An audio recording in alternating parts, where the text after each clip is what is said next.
Queers, queers, welcome back to another Big Gay Book Club. Today I'll be discussing The Water. So I, Theora, will be your host for this super gay, super fun 4 Elements book club. Woo! Caitlin will not be joining us because Caitlin hasn't read the book, but Caitlin did join me in discussing why we both really love The Water, the series, and that episode is already out if you want to check that out.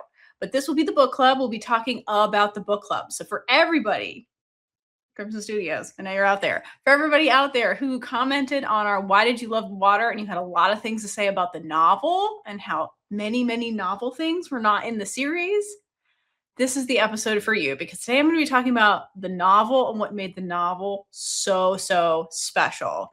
If you're looking for other 4 Elements book clubs, I also did The Earth as the novel, and I will be continuing to do the rest of the 4 Elements books, including the special book that's just all about the cousins and their wives and stuff. So we're going to be going through all of it, and it's going to be super fun. But today is going to be dedicated to The Water, the novel, or The Water, Waves of Deception, which tells you everything you need to know right off the bat. This was written by Salmon, who read the rest of the 4 Elements. And honestly, fantastic writer. This book did not disappoint. And I personally read the English translation, so I want to do a shout out to the translator, Natita. I think is how you say that. I'm really sorry if that's incorrect. Thank you. Your translation was honestly really great, and I appreciate you because you made it accessible for me to read, and I very much appreciate your time. Okay. So, like I said, we're going to be focusing on the book, mostly what I liked about it, which was so many things. Honestly, this was a great story. I'll do a little bit of comparison to the series, but not a ton, because I mean, there were a lot of differences. So a lot of the things I'm going to go over were not in the series. So honestly, if you have never read the book, you've only watched the series, a lot of this is going to be brand new information. So if you don't want to get spoiled for the novel, turn this off and come back after you read it. But if you don't mind, this is going to be a lot of spoilers for the novel if you haven't read it. Yeah, so let's get into it. So I read this through I can never figure out how to pronounce this app. It's Meeb or Meb. I don't know. It's MEB is how you spell it. That's the app I use to read Thai girl love novels that are translated in English so that I can read them. And I read it because I loved the Earth. I really loved the Earth, particularly in the novel. And I was super eager for more in between the break of A, reading the Earth, B, the series ending. And the Earth made me super curious about who Nam was, because for me, I felt like that was the character I knew the least about, because she's really quiet. And so there's not a lot to go off other than she's super smart, good at planning weddings, and will ignore your wedding to stay on a work call. And that's all I knew about Nam. So I was really curious to be like, who is she really? Because this is The Water, so it's going to focus on her. And my overall impression of the novel was honestly very positive after reading it. I truly loved the story. I am a sucker for a slow burn, enemies to lovers type of situation. So it had everything I could have wanted in a story. And coming off the Earth, I was like, I'm very confident it's going to be a great book because the author is so great. Like I mentioned earlier, I thought the translation was fantastic. And because Oppo is so introverted, to me, I knew I was going to like the novel honestly more than the series, because introverted characters read better in written word, because I knew I was going to have access to her thoughts, and introverts tend to be more thoughtful and less verbal. So I knew I was going to get to know Oppo a lot better in the novel. And I was not disappointed. I feel like I got to know her super well. And Lada too, who's also kind of introverted as well. So at this point, I will say that I have watched the entire series of The Water. I was going to film this a lot earlier, but scheduling made it kind of challenging, and I'm glad and then they started doing weird stuff in the series where they very much deviated. So I was like, let me wait. So I just kind of talk about the novel as a whole and what's different, which is most things. So again, mostly going to focus on the novel here, but I will be doing some I'm going to have to talk about the series because they just changed so much. I kind of have to mention it. So this will be a little bit different from my Earth book club, where I just focused on the book. Okay. So with that, if you're, I just want to do the timeline of the major events that goes down in this series, in the book, before breaking it down any further. And so when the water picks up, it picks up a few months after the Earth ends. So it doesn't jettison very far in the future. It's like Din and Rose have been married for a couple months, then we start the water. In the story, it starts with Shanlada. She's kind of the main character. Appo's like kind of secondary, similar to the Earth, where Rose was really the main character in the novel. Din was secondary in a way. So it tells you everything you need to know about these cousins being bottoms because their wives are always the wives are actually the main character and they're like the supporting role. So and now that I realize that's kind of revealing actually. So starts with Shanlada's family and her brother Pat recruits her to spy on their business rival, the Wathin Group, which is owned by Nam's family. And Shanlada gains employment in Nam's, specifically Hua Hin Hotel. Shanlada literally crashes into Nam's life and gets this relationship off on the wrong foot. Nam personally watches Shanlada's career, hoping to fire this troublesome employee, but over time recognizes Shanlada's value. Nam's curiosity with Shanlada morphs into attraction, which is hallmark of an introverted relationship, which I will expand on. They flirt, then date, officially with supervision from Nam's dad, which is never not funny. Inevitably, the truth of Shanlada's family comes to light, and she has to choose her loyalties. Spoiler, she chooses her family. Nam and the Chaos Cousins then crash Shanlada's wedding, almost successfully. This is probably one of the major differences from the series. Meanwhile, Shanlada runs away with her oldest brother, Watt's help.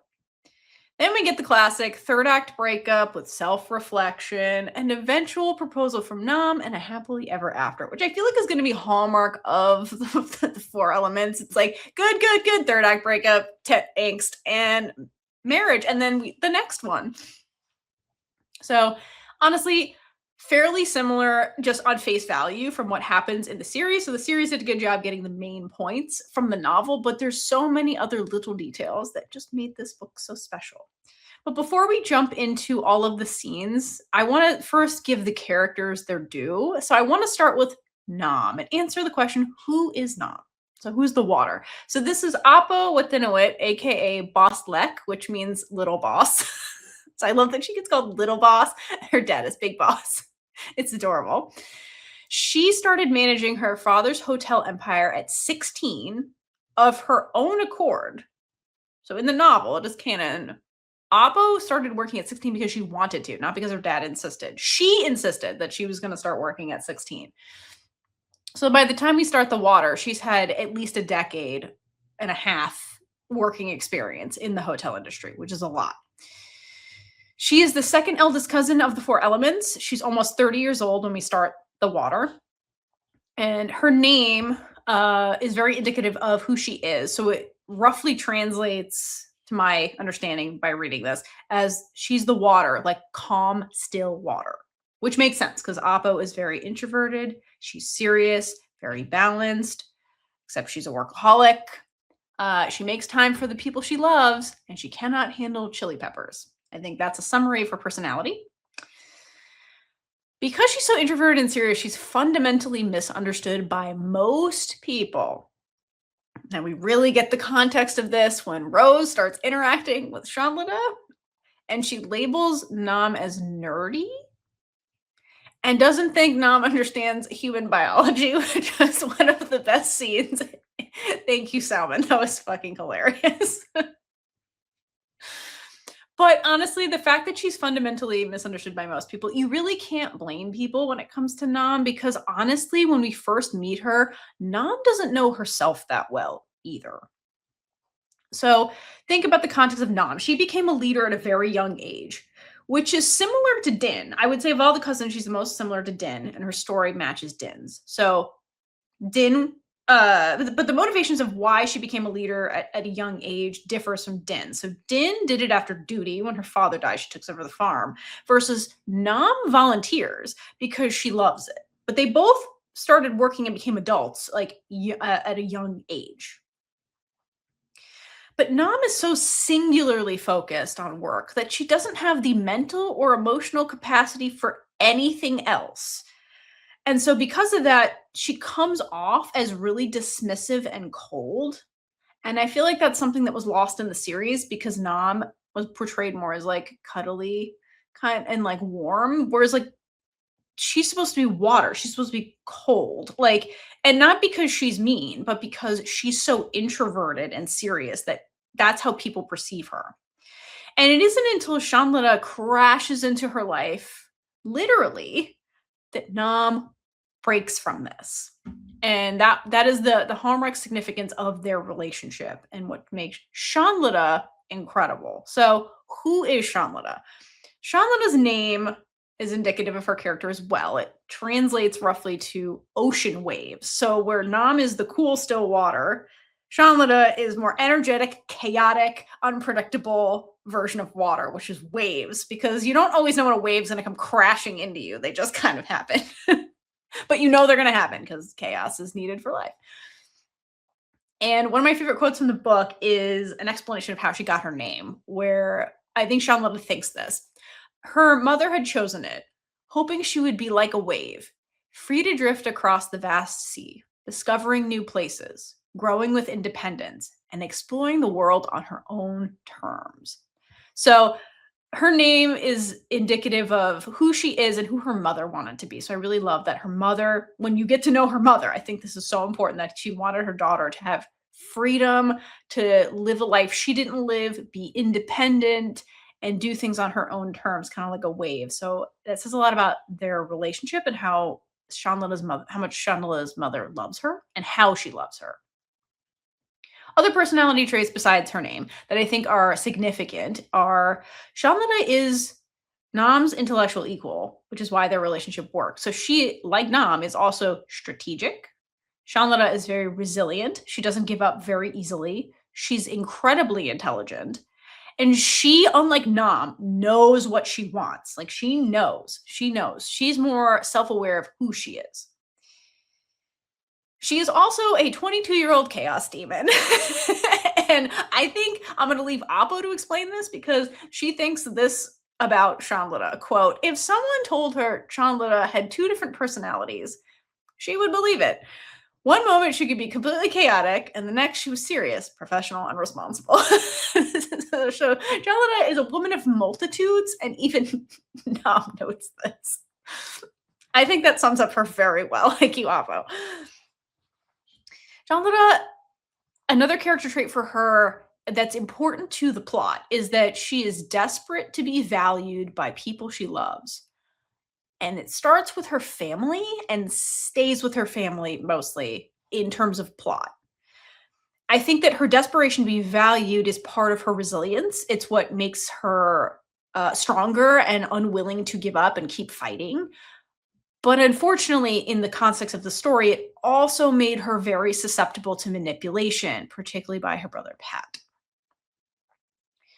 Another aspect of Shanla's personality that I really like is despite her coming from a rival family, she was always very respectful and not respectful, but she had a lot of respect for Nam's family, like the very successful hotel empire that her family, Appo's family built. So in chapter one, when she's staking out the Hua Hin resort, Shanlata thinks to herself about the hotel, is that, or about the Wathin group, is that even Appo, who was also a daughter, was given the chance to be an executive. So she has a lot of respect for their family because she comes from a very misogynistic family where she's like respects them because they put the best person in charge of that hotel. Because this is the part where she's like trying to find fault with the hotel and it's like there is none. And it's Appo's hotel. And she's like, well, they even took a chance, they even like put the best person in charge, even though she's a woman, something my father would never do. Like that's why she's having this thought. She's like, even if I was the best like business person in our family, he would never put me in charge strictly because I don't have a penis, which is insane. So there's respect for Appo's family, even when she's at the like peak of her, like, I need to take them down. So it says a lot about Shamlana's like moral compass and her thought process versus like the brainwashing and manipulation that kind of goes on with the family that influences her decision making. All right, so now that we've met our protagonist, I want to talk a little bit about Appo and Shanlana's relationship, just kind of like an overview of what it is.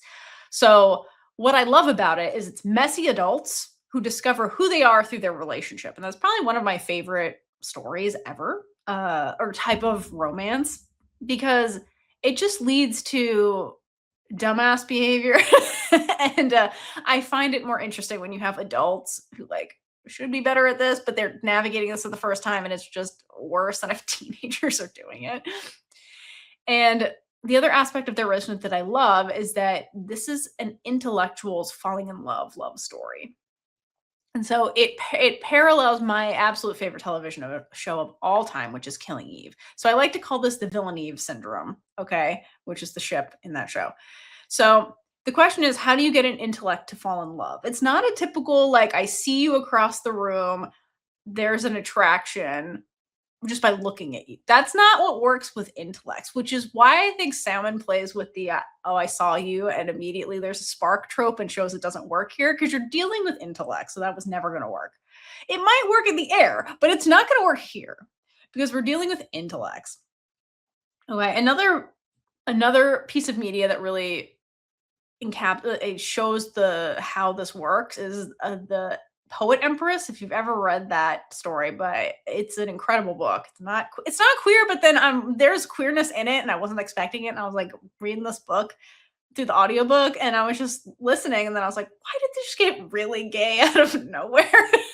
So, but anyway, it's a phenomenal story about power and it's excellent the way it's written, but in that story there's a whole the basically the empress has to like get through to the emperor in the scenario, and like he's a monster literally, and well, not literally but like yes, he's a monster, and she has to get through to him and he's incredibly intelligent. And so she described it really well when she was explaining how she's going to do this, is to get past the mental defenses of an intellect is you have to play into their intellectual curiosity. And that's what happens between Oppo and Shanlada. So it's not that they're attracted to each other physically. There's an intellectual attraction that stems from I'm curious about you because I cannot figure you out. And then because they are so in their intellects, they're constantly thinking. They're more likely to overthink things. So if you pique an intellect's curiosity, they're going to keep thinking about you, whereas normally they would stop thinking about you. And eventually that curiosity then morphs into attraction because then they're thinking about you constantly. And then we'll actually look at you as a whole person, and then attraction will happen that will eventually develop into love. And that is exactly like the beat by beat of what happens with Oppo and Shanlada. So this is the Villeneuve syndrome. This is Poet Empress approach. It's one of my favorite things because it requires a lot of mental it's slower. It's a natural slow burn because you have to get through the thought process first. So it works super well here with the slow burn situation. Another aspect of their relationship that I really love is that the two of them balance each other out both professionally and personally, which are like which again is a very balanced couple, and I like that.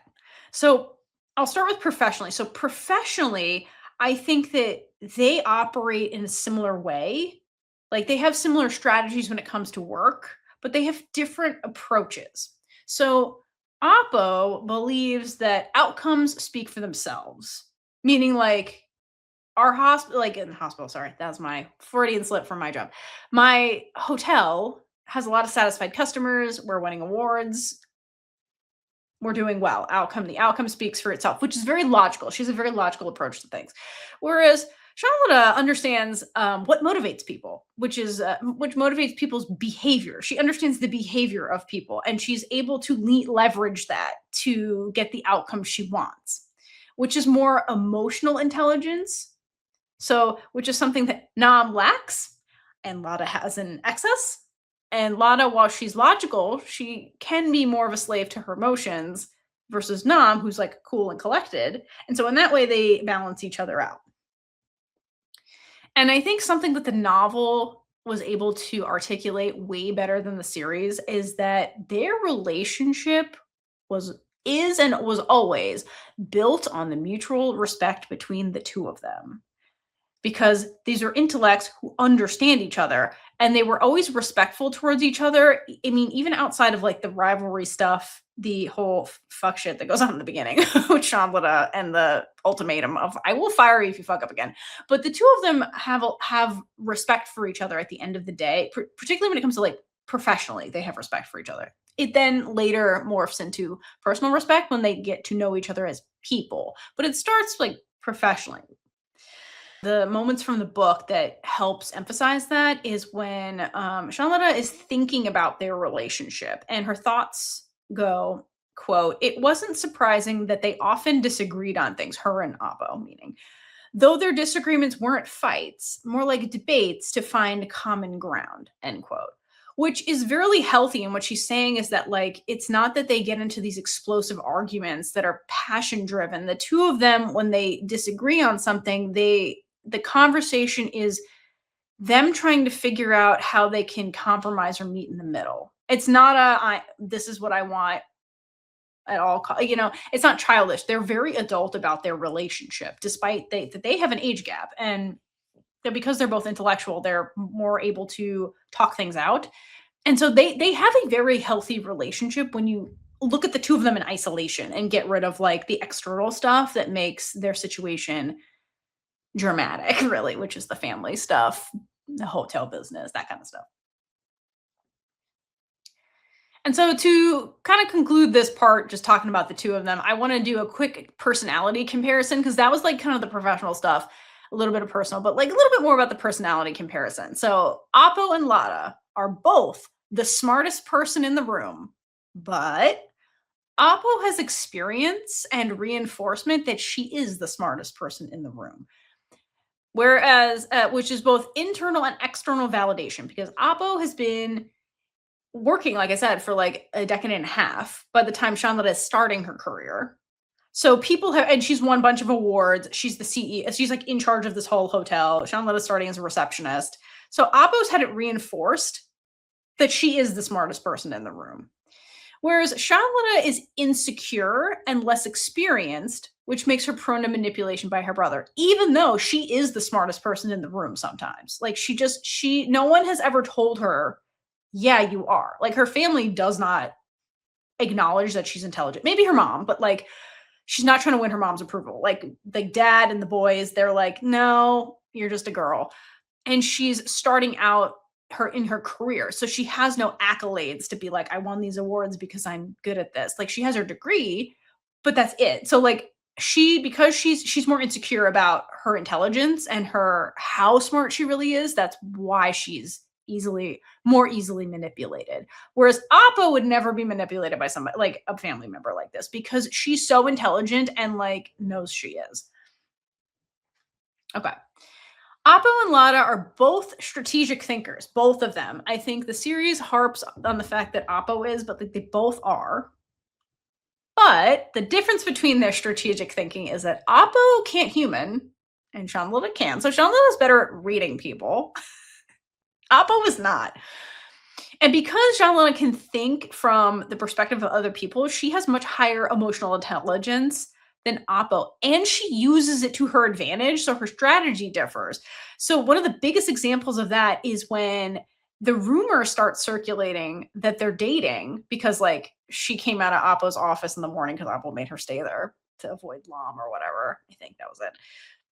Rumors start circulating, and Lana is like, here's the rumors, and she's like, I could stop this, but quote, scandals are more interesting to people. So she's like, I could leverage this because this is going to create a situation that Appo's going to want to stop, and I'll use that to my advantage. I'll just sit back and let it happen. And then when that scenario goes down in the book, what happens with Appo doesn't know what to do with this. She's like, I don't know. Then won't they stop talking eventually? And then Appo keeps doing all these things that makes it worse because she doesn't understand people and human behavior, but like Lada does.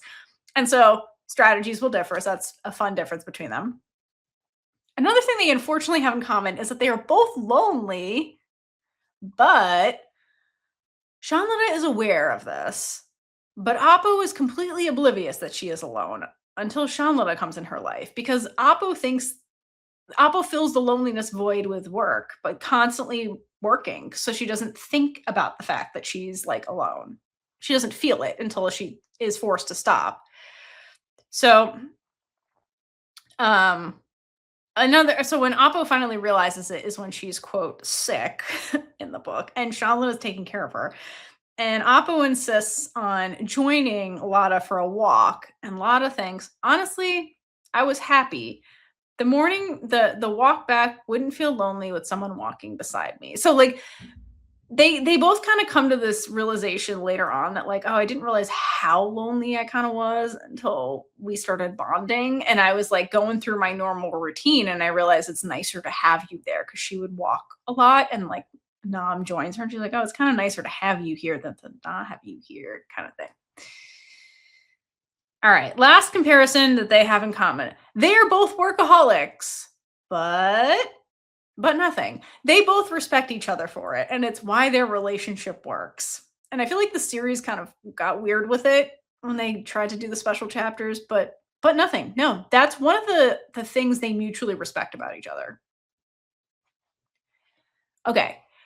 Another thing I found really interesting when I was reading the novel and came apparent to me is that when you first meet Nam, because she's the calm, still water, her life lacks daily chaos. So in the beginning, Nam is succeeding in her life. Like she's CEO, she's head of this thing, doing great. But she's like not living her life. She's succeeding, but not like living.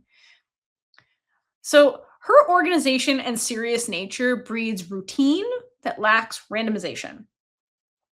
With these processes in place to keep things very orderly, all these rules and all that kind of stuff, she's kind of like marching through her life on autopilot.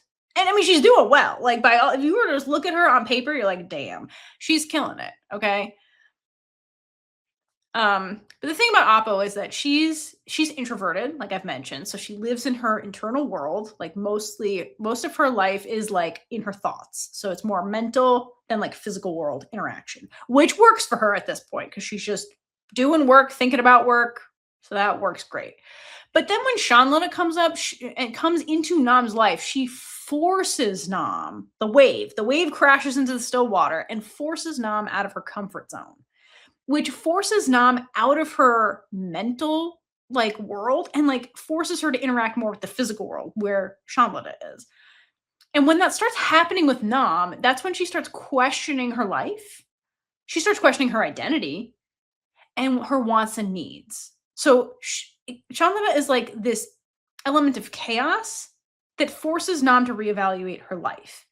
And when I was thinking about Chandana that way, it kind of reminded me of the chaos cousins, like Nam's family members. So to me, the cousins are like elemental chaos. I think that's part of their charm, right? That's why when they show up, you're like, this is going to be a great scene because they're chaos, right?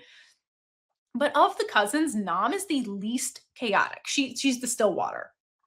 I think if I'd have to rank the cousins in terms of chaos, I think Phi is probably the most chaotic, followed very closely by Wyo.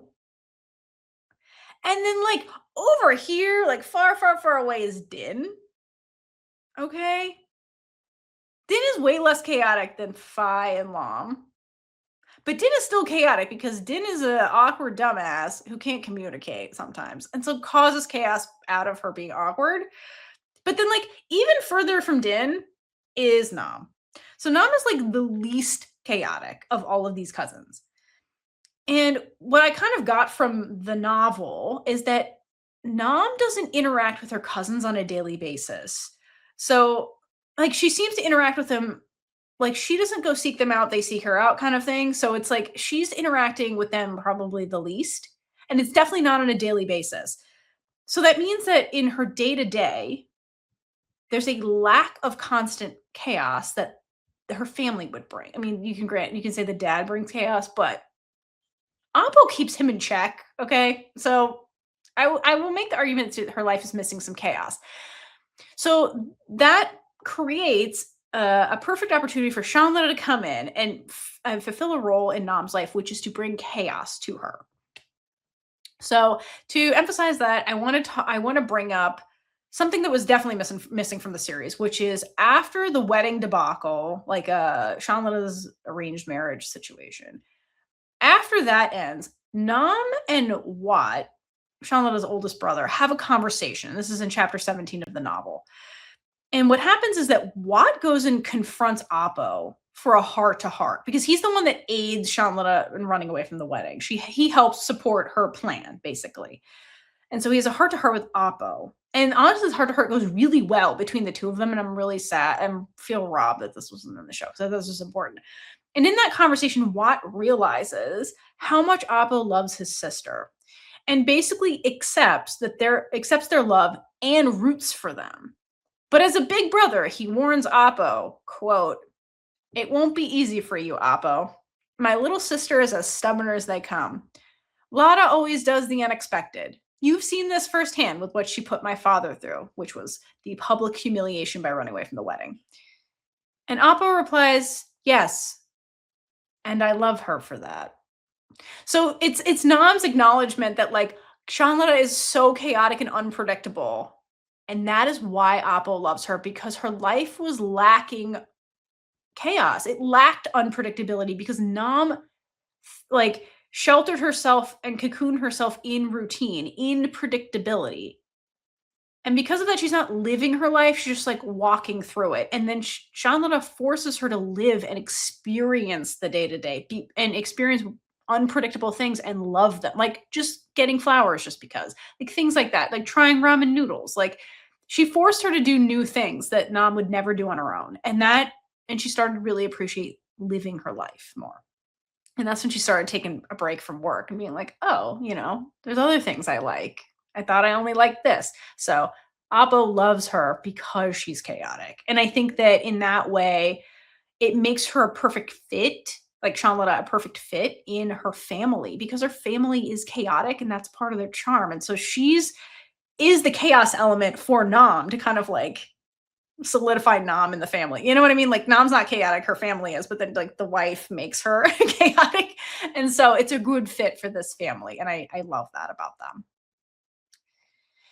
And on the flip side, so that's what Shanlata brings to Oppo's life and what makes the relationship special for Oppo. And then on the flip side with Shanlata's life lacks stability. Okay. So Shanlata has never ever experienced stable love. Just let me finish this before you start arguing with me in the comments. In her looking at her family, okay, like the dad, the brother, sister-in-law, mom, there is no love in her family. There's no love there. It's not a loving family. It's a family that's structured on obedience and obligation to the patriarch, who is her dad, who's in charge. It's just that you do what I say household. That's it. And now you can argue that Shanlata has her mother that loves her unconditionally. And she does until dad needs Shanlata to do something. And then mom is like, do what he says to make him happy. So there is a condition there. The condition is, I love you unconditionally until your father needs something and you have to meet his conditions, kind of thing. So, and again, mom's in a pretty shitty position here. I'm not blaming mother. I'm just saying like Shanlata has never experienced stable love because there's always conditions and it seems like she can never meet the expectation to get the love kind of thing. So psychologically, you can see how that messes with Shanlata as a person. And then here comes Nam. Okay, Nam is calm and serious, which is the complete opposite of unstable. And just like the scene I mentioned with Watt and Oppo, Shanlata admits that this is what she loves about Oppo. She loves that she is calm and serious and stable. And the other thing she loves is that once Oppo learns how to express her feelings, because she struggles with it because she's an introvert and never had to do it before. She has to learn. Once she learns, you can't. So the thing with Oppo is once she learns something new, you can't turn it off. So once she learns how to like be expressive about her feelings, she will never turn it off. Like it's just that's who she is now. And once she starts doing that, Oppo is very direct in her actions and feelings towards Shanlata, and she shows Shanlata stable love. Like it never changes. She's like, I love you. And like, I will show you that consistently versus the wishy-washy shit from her family because they're all crazy. And so in a way, they have a ton in common. They do. But this is an opposites attract couple because each partner, knowingly or unknowingly, seeks a character trait that they lack from the other partner that the other partner has in excess. So Oppo seeks the chaos that Shanlata has to bring color to her life, which I'll get to that metaphor in a second. Whereas Shanlada is seeking the stability that Apo has in excess. And by coming together, they achieve balance, which is a very like Eastern philosophy type of thing. So the two of them are unbalanced, apart, together they're balanced, and therefore they are kind of perfect together. Okay. Other thing I like in the novel that Salmon was talking about is she used, or they, I don't know the pronoun situation with the author, I apologize. Are she used a couple of metaphors when in the novel to kind of describe their love, and so she used color and sea metaphors. And so one of them was that Shanlana brings quote color to Nam's life. So it's one of those things where like Nam's life is like completely black and white, and Nam doesn't know that's weird until Shanlana comes in and like she sees the chaos and she sees color for the first time. Which I love that because I think that's such a which Nam is the one who thinks this, and you're just like, damn, she's actually pretty poetic for somebody who's a robot. You know what I mean? Like she's actually pretty poetic in her brain, which is really cute and an interesting character trait for Nam. The other thing that Nam does is she starts speaking in metaphors by using the sea as code for Shamlada and uses that as a stepping stone to be able to express her direct feelings for Shamlada rather than saying, I love Shamlada. She's like, I love the sea. So, which is cute. And it's also a play on words because Shamlada means like ocean waves. So, at one point, so the best example of this is when she's with Din and she tells Din, I think I like the sea now. And Din is so confused. She's like, what the hell are you talking about? You live in Hua Hin. But and I was talking about Shalada. And so she uses that as like the stepping stone to being able to like express herself fully, which is really cute. But it goes a little bit deeper than that because like I said, works at Hua Hin. So she's like literally always by the sea. But once she falls in love, suddenly the sea is something that feels special to her.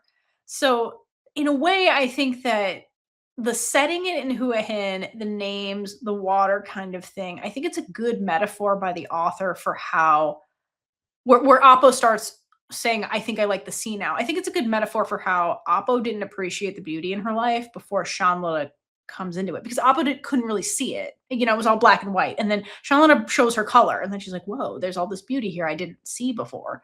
So I love that. I'm a sucker for that trope too. So like they filled a lot of quotas for me of things I love in romance. So brought up Din. So I think now is a good time to segue into the families because a hallmark of the four elements is that we're all about the family here. It's not just the protagonist. So we'll start with Nam's family and get into them a little bit because I think it's important and it's different from the series if you're just listening to this and haven't watched, read the book. Okay, so Nam's father is probably the biggest character in the series or in this novel, aside from the two protagonists. So her father is Adasorn, and he's big boss. So he's like the leader of the Wathin group, this hotel empire. One thing, and I won't talk a lot about Adasorn and Appo because their relationship is so interesting. Like it's a relationship where the father clearly loves his daughter, which I'm all about.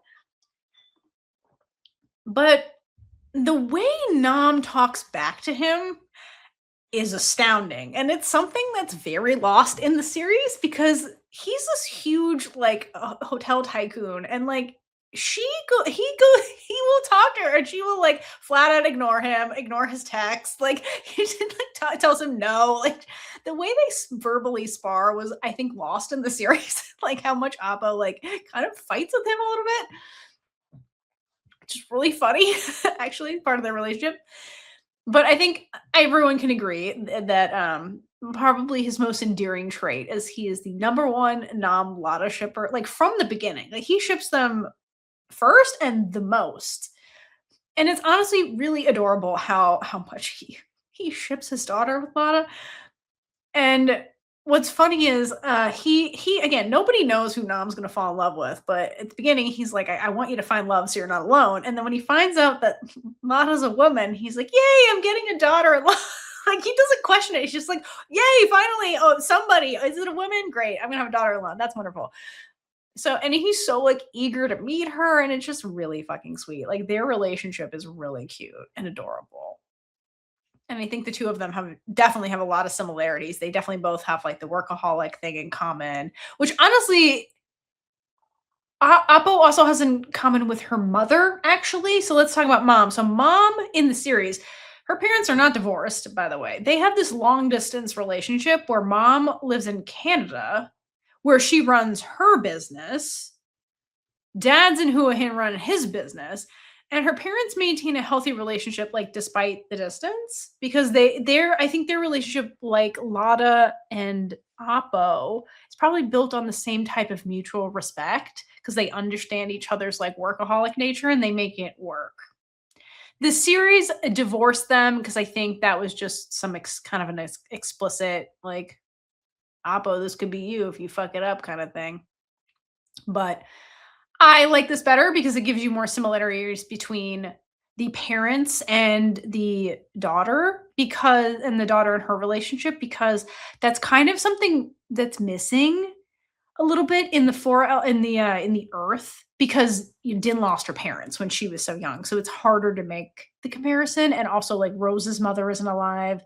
So there's less of that comparison happening. So here, particularly in this story where the cousins are involved less, I thought this was good that you had this kind of like stable family kind of comparison for Nam and Lada, personally. In the same vein, I would also argue that Nam's family circle consists of her assistant Prim. Because that's the closest thing Nam has to a friend, honestly.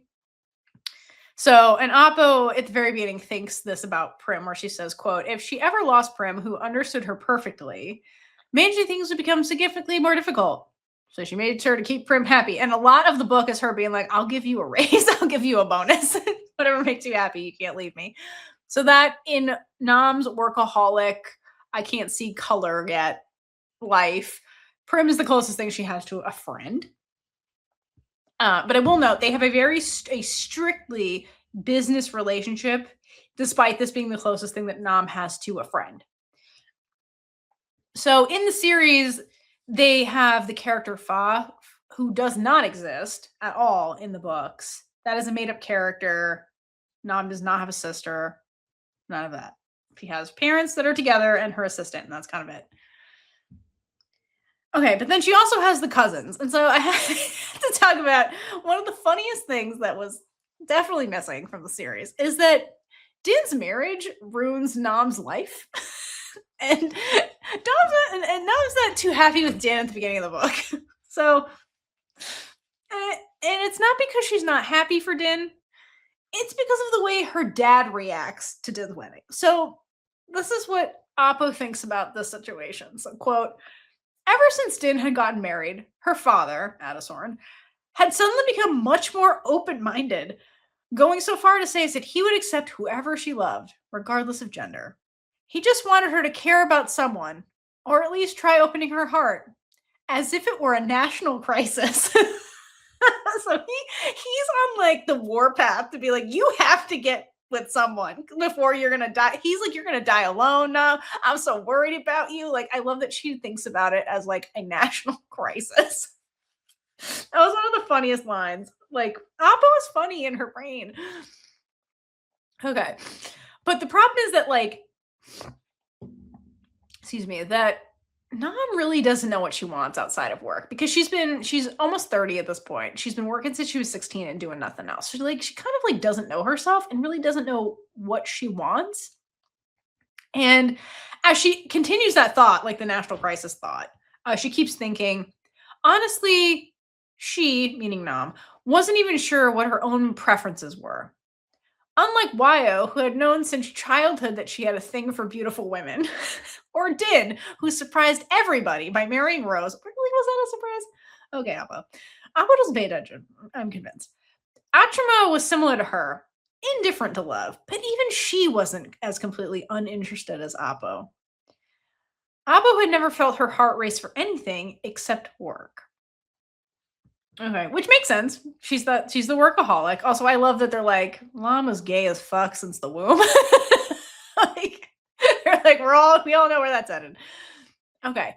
And so Din eventually confronts Nam on this, and like basically being like, I'm curious, like, don't you want to like a life partner like me? Like I have Rose, everything's great. And Nam, when she thinks about it, says, "quote That's just another burden I don't need. I can't even picture someone by my side.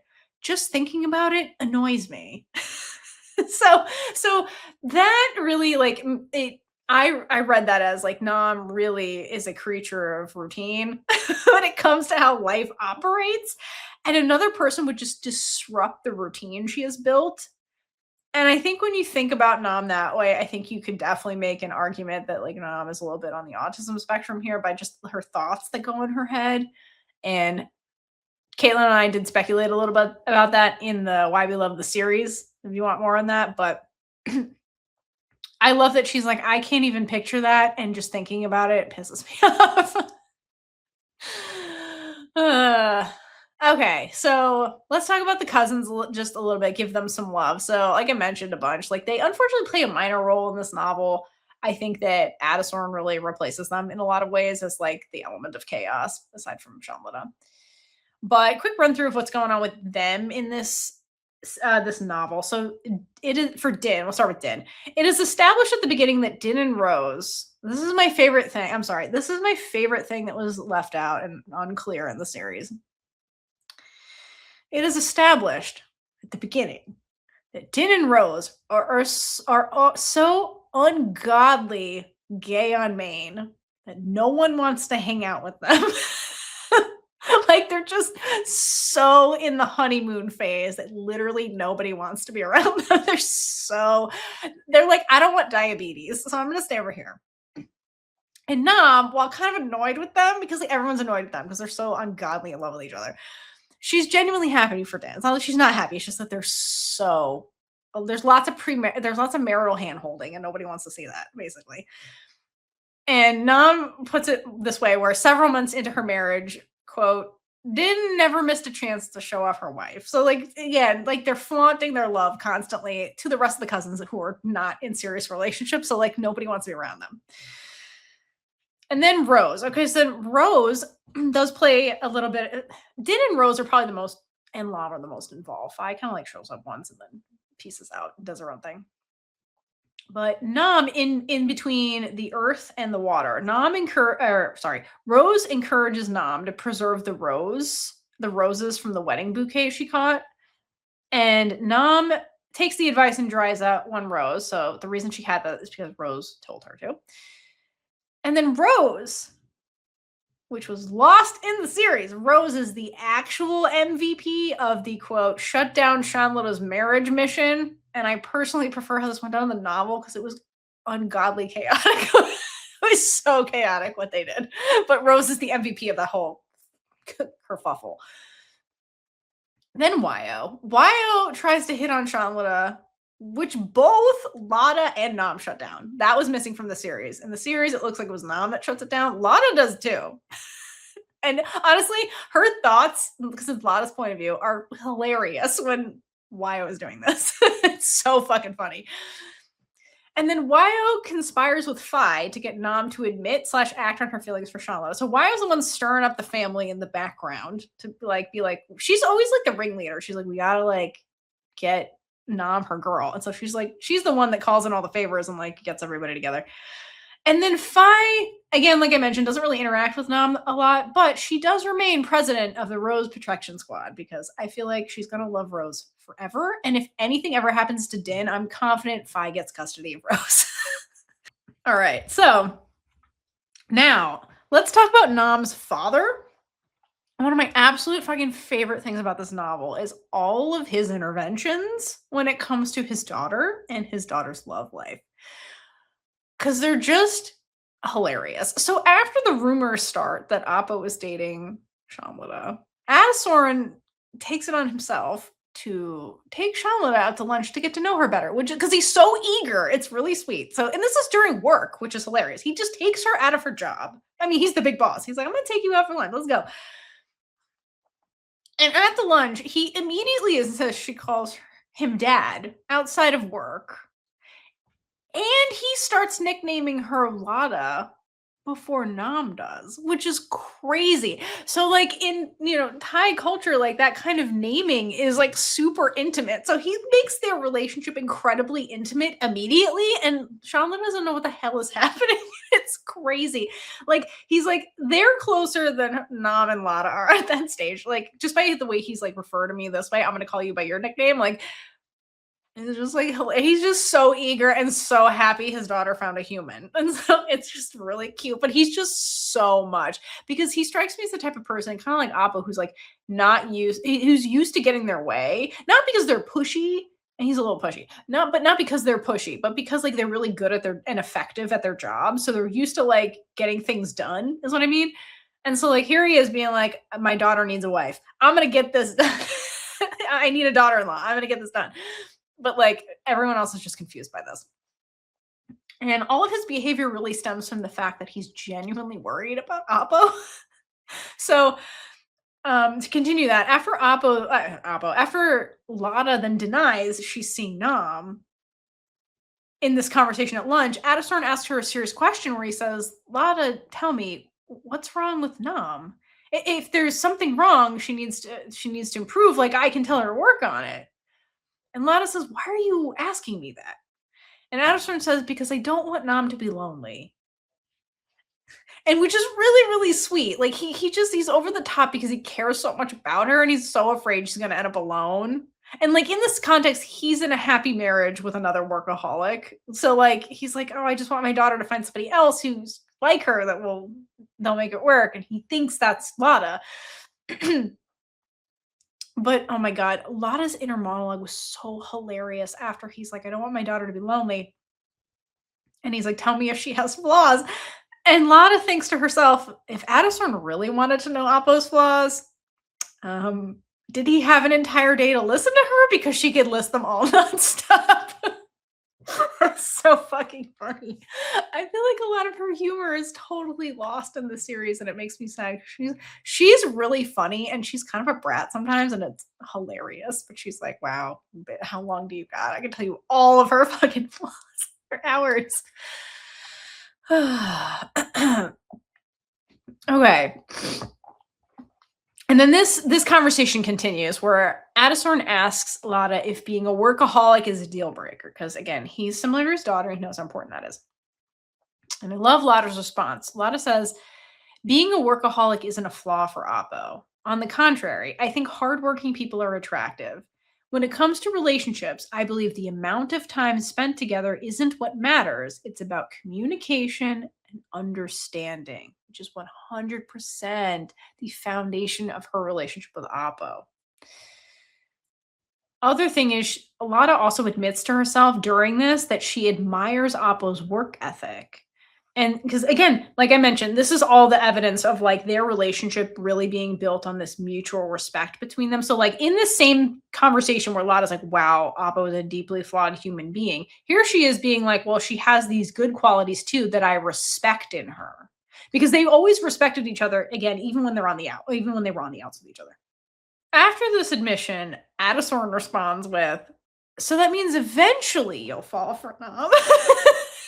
Because she's like just kind of complimented her in a way. And then when he trails off, the next line in the novel with no context is, "What the hell are you thinking, Dad?" So Nom shows up to this lunch being like, "What is this?" And then Nam tries to insist that there's nothing going on with Shamlada, but Addison leaves this conversation by saying, "I'm rooting for Lada." Oh my god, he's ridiculous. And then Nam and Lada bicker after this because Nam is in a bad mood because of what father's fuck shit. And mentally, in this part, Lada then refers to Appo as Nam for the first time when she's thinking after this, which I thought was really interesting because the two of them make a big deal about the first time. Not that it's, I mean, they have a big emotional reaction and a big feelings really about the first time they hear their nickname from the other person because it's very intimate way of speaking. So it's interesting that Lada uses the intimate name for Appo, which is Nam, in her thoughts first. So she thinks intimately about Appo before she like verbally says it, which again is more evidence that Lada is introverted like Nam. At least I think. Okay. So continuing on with Adesorin. So later on, he insists, way later in the novel, he insists on introducing Lada to his friend's son. And Lada and Nam at this point aren't seeing each other, so it's fine, right? Now, because that's what he says to his daughter. He's like, "It's fine, right? You're not seeing her, right?" Spoiler: it was not fine. So jealous and possessive Nam then appears, and she grabs Shanlata's wrist for the first time. She like touches her, and then holds it for so long that Lada notices and is like, what you doing there, little boss?" And this whole exchange with the son, like Oppo, it's the most off kilter that Oppo is in the novel up till that point. And she's so like off balance by this thing, that her dad introducing Lada to somebody else, that she insists on driving Lada home, which sets up the noodles at Lada's scene, which is one of my favorite scenes. And I will get into that scene much later in greater detail because it deserves its time to shine. But focusing on the dad. So the dad tries to set up Lada with somebody else to like spark a fire under Nam's ass to get her to like do something. And then the noodles happens. And so at Lada spills the noodles on Nam. And then Nam comes home in Lada's clothing. And this is different from the series, and it's extremely important to the plot in the novel. Adesorin, when she comes home, is not pleased to see his daughter in Lada's clothing. Okay. And then he says, wait. Don't tell me you and Lada have already reached that stage. If you're going to date someone, do it properly and openly. I won't support you taking advantage of anyone. Remember that, because this comes up later, okay, in the series. So he's basically like, "Nah, you have to do this honorably, not dishonorably. I will not have you dishonor somebody or have a mistress or some shit like that. You show the woman the respect she deserves. Remember that. That comes up later, and Nam remembers this moment. Okay. Probably one of my favorite things that he does with Nam is that he dates Shanlata for Nam for a bit because his daughter doesn't know how to human. So basically, he sets up and supervises one of their first dates. It's one of the funniest scenes. And the way he gets this set up is that he invites Shanlata over for dinner, but then he has to get Oppo there, and he basically baits her, which is hilarious. So because they have more of a back and forth relationship when it comes to like than they do in the series. And so anyway, he texts her that Lada is coming over for dinner. Okay, he texts her this, but he also knows that his daughter ignores his texts all the time. So he texts her that, and then after that, he then texts Prim, Oppo's assistant, and is like, "Can you tell my daughter to read her text messages?" So then Prim goes into the office and is like, "Nah, read. Your dad said someone's going over for dinner or some shit. You got to read your text." Oh my god. So then Anam reads the text and she's like, "Fuck." And she like literally runs out of the office without saying anything to her assistant. And Prim's like, why did she just literally run out of here? There's a whole ass pile of work on her desk, and she just like left it, which is a humongous red flag to Prim that something weird is going on. Something has fundamentally changed with Oppo, because Oppo that she knows and is very close to would never ever do that. And that's like the biggest hallmark that like Oppo is changing fundamentally, that she leaves work, like piles of work, to like go for a personal matter. Okay, but then then we go to the dinner. And we go to the dinner and we're in Lada's brain. And she thinks to herself, the atmosphere was undeniably awkward. And like it sure is. Because at this dinner, Addison just like he literally dates Shalada for Nam by bossing Nam around the whole time. Because according to his thoughts, quote, his daughter was utterly hopeless. Like the thing is like Nam is trying, she's trying to date. And like and he knows she's trying. It's just that Nam is so serious and awkward that it like doesn't work. So he's like trying to help her and makes it worse. And Nam is mostly just being real quiet and like being herself. It's just like quiet and kind of conserved. And then he keeps interjecting to get her to do something. He's like, "Can you peel the shrimp?" He's like, "Peel the shrimp for Shamletta. Give her some food." And then he orders flowers in advance as an apology gift for Nam. And he's like, "Nam, take the flowers and give them to her." I'm like, this is what you do in relationships. And by the end of this, I was like, how is this not Mom's father? Because like he's literally like dating Shamletta for Nam right here. And I feel like it's something Mom's father would do because like if the fathers are like their daughters, like Mom is like the queer coach for everybody. So like I feel like this is something Mom's dad would do. But I guess we'll find out, or I will find out when I read slash watch The Heir. But I was just like, this doesn't seem like something. But I guess it's also like Addison's like a problem solver. He's like, how do I fix this problem that is my daughter's love life? Got it. I'll pull out every romance trick. I'm surprised he didn't like have chocolates, jewelry for not to give her. He just started with the flowers. All right. So that was very quickly some like the highlights I think of the novel, some things that I really love. And now I'm going to transition into like getting into the novel more in depth. I will say this is probably going to be a much longer book club than The Earth because there were so many things missing in the show. So there's a lot to get into. So I'm basically going to start from the beginning and just go through it a lot more in depth, but I wanted to give some, set up the stage and then kind of talk about my favorite parts, which was like Nam and her dad, which I thought was so funny. Okay, so let's start the book. So the book begins with Chanlata's family dynamics.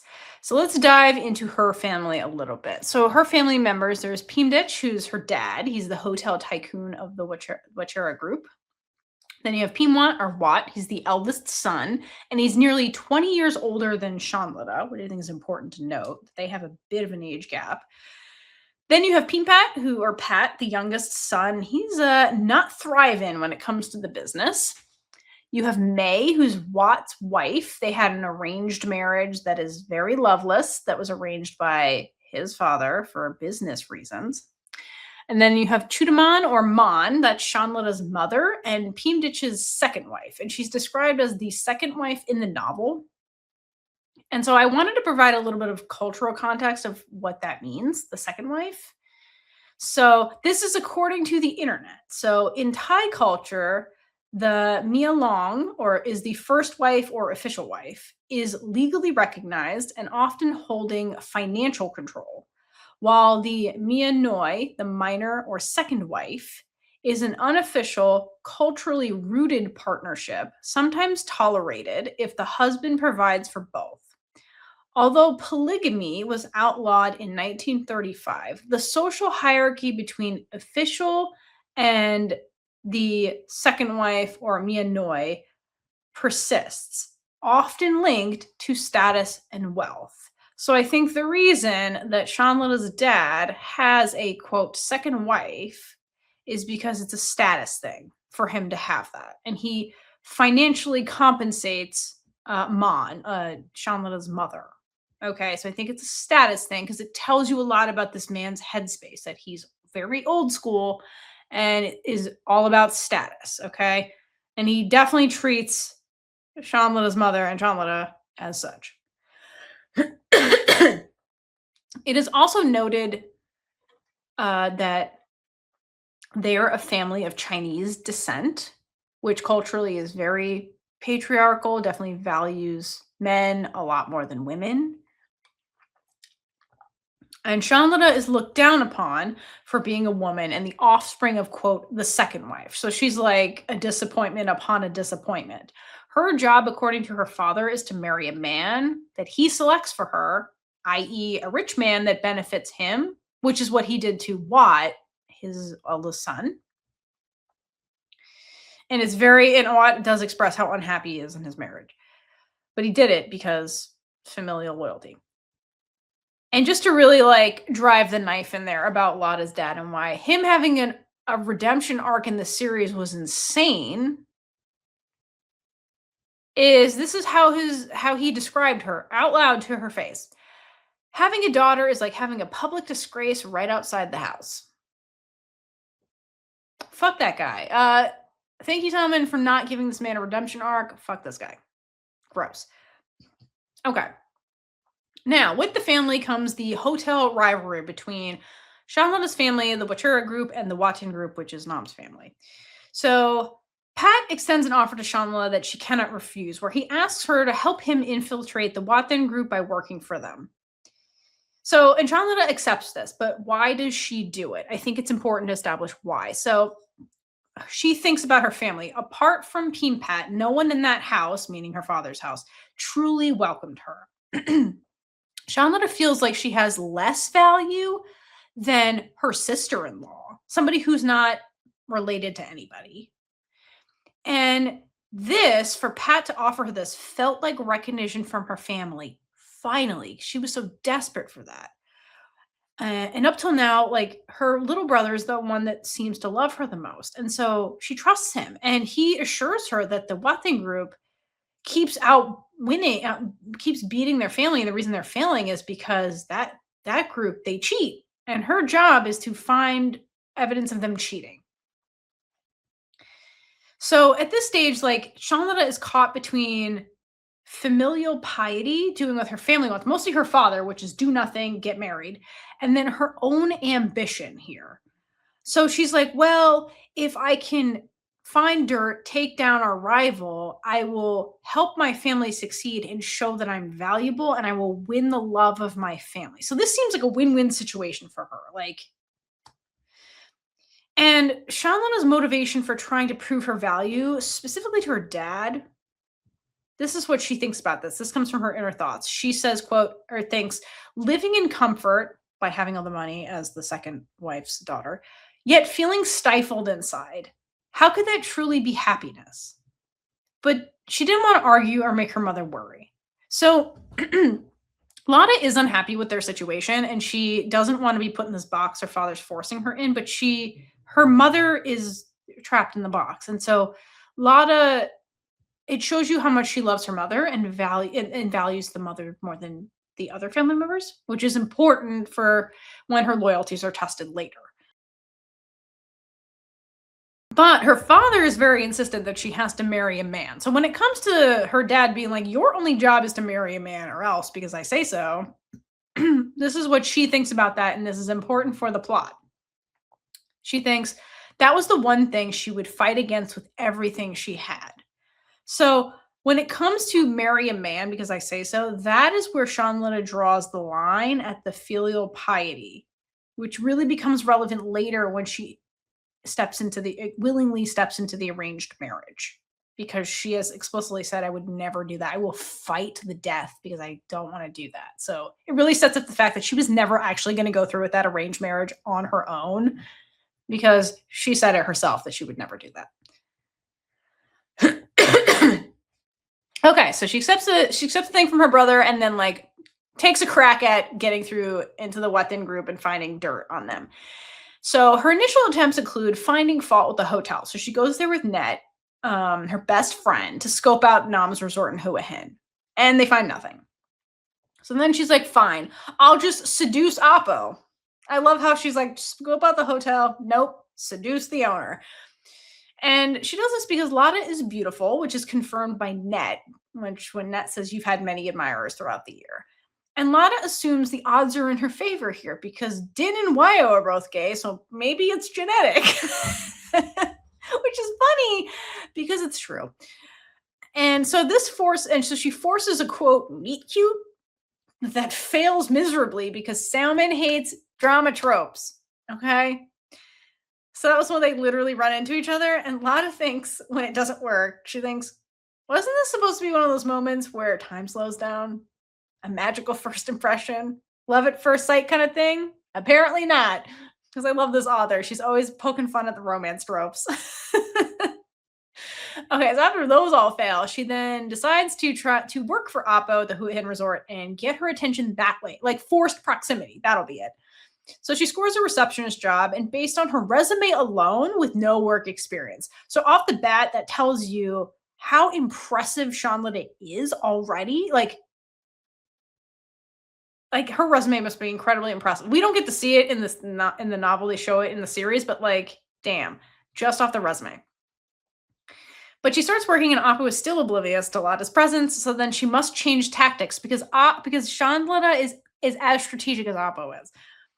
So Lada figures out very quickly how to speak Appo's language, which is business. And she learns that Appo responds to anything that threatens her business. And Appo despises rule breakers. So Lada decides to break the rules to get Appo's attention. And she does this with the dress code. So then they get into a huge fight where Appo's like gonna fire her. And Appo in the argument refers to Shanlada as, quote, an airheaded beauty, to which Shanlada argues, I have a brain. And Appo notes that Lada looks her directly in the eye and she sees, quote, a challenge in those eyes. And to me, that was really the start of the curiosity when it comes to Appo, because Appo's the big, like, not the big boss. She's the little boss. She's a little boss, but she's used to people like their body language being in deference to her. That's not Shanlada. Shanlada comes in all fierce and fiery, and Appo's like, whoa, nobody behaves this way around me. And that's what sparks the curiosity, okay? The fact that this woman is brave and enough to look her in the eye and like say this shit to her. So Appo personally decides to personally handle Shanlada's misconduct.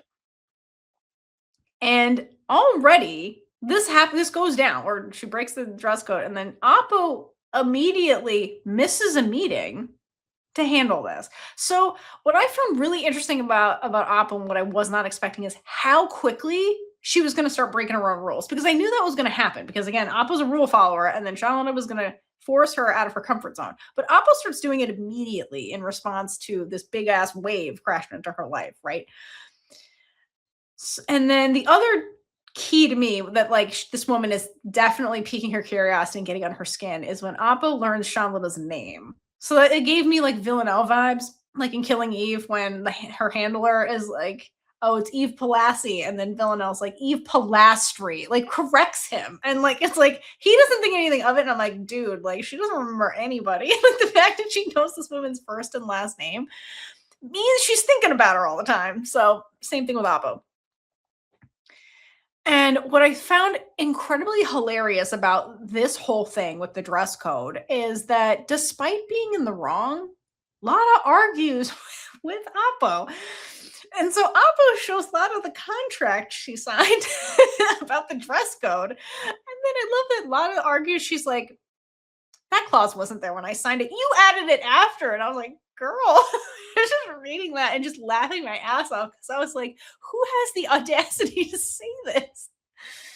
But I think it's because at that point, Lada thinks that Nam is like, doesn't follow the law and is like nefarious. That's why Pat sent her there. It's like, girl. So then Appo replies in like elitist fashion. She says, you didn't read it before signing? Or do you have trouble reading more than 8 lines of text? Like, what an elitist asshole answer that was. And from this exchange, Shanlada walks away from it thrown off by Appo's confidence. Okay, I think this was also missed in the series. And Appo's confidence comes from the fact that Appo is so sure that she's right about Shanlada, because Appo never makes the wrong decision. Her decisions are always right. And that's where her confidence was. Because again, like I mentioned earlier, Appo has a lot of reinforcement of making right decisions from her, correct decisions from her career, that makes her so confident. Whereas Shanlada's more insecure because she's like jumping into this for the first time in this insane way.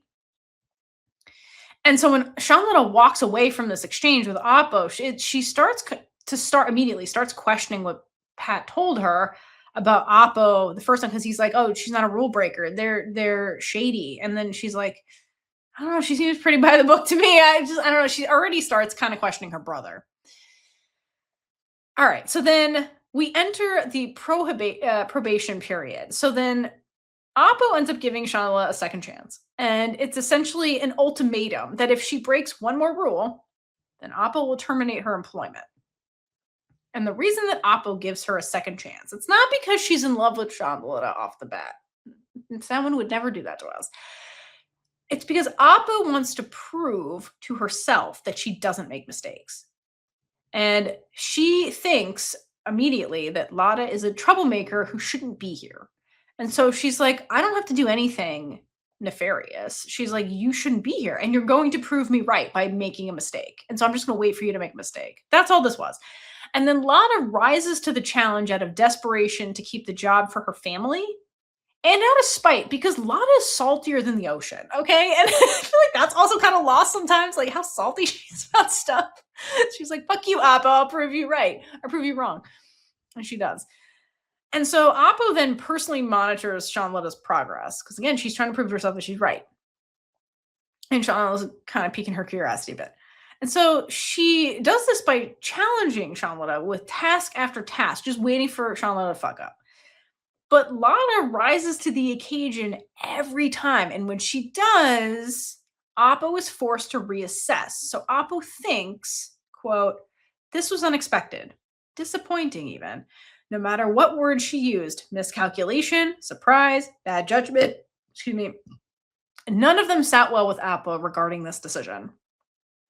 Meaning that Appo feels really off balance by this whole thing because she's like, I was so sure I was right about this person, and like she's proving to me that I miscalculated. I don't miscalculate. So it forces Appo to kind of like reassess herself and her own thinking, which like is who Appo is. Appo is her thoughts. So like this is a big identity crisis in a way. And so Appo feels really off balance, probably for the first time ever, maybe, like potentially, like if not a really long time. Like she feels really off kilter and like Appa doesn't know how to handle it because she spent so much time like being balanced and like robotic about her days kind of thing. And now she's like, wait, what? Like, how did I make this big of a mistake? Like, and she's like, I don't like this. Like, I don't know how to handle this. Okay. So in the middle of this like identity crisis situation, then Wyo visits Huahen. And Nam is low-key annoyed that Wyo keeps showing up unannounced.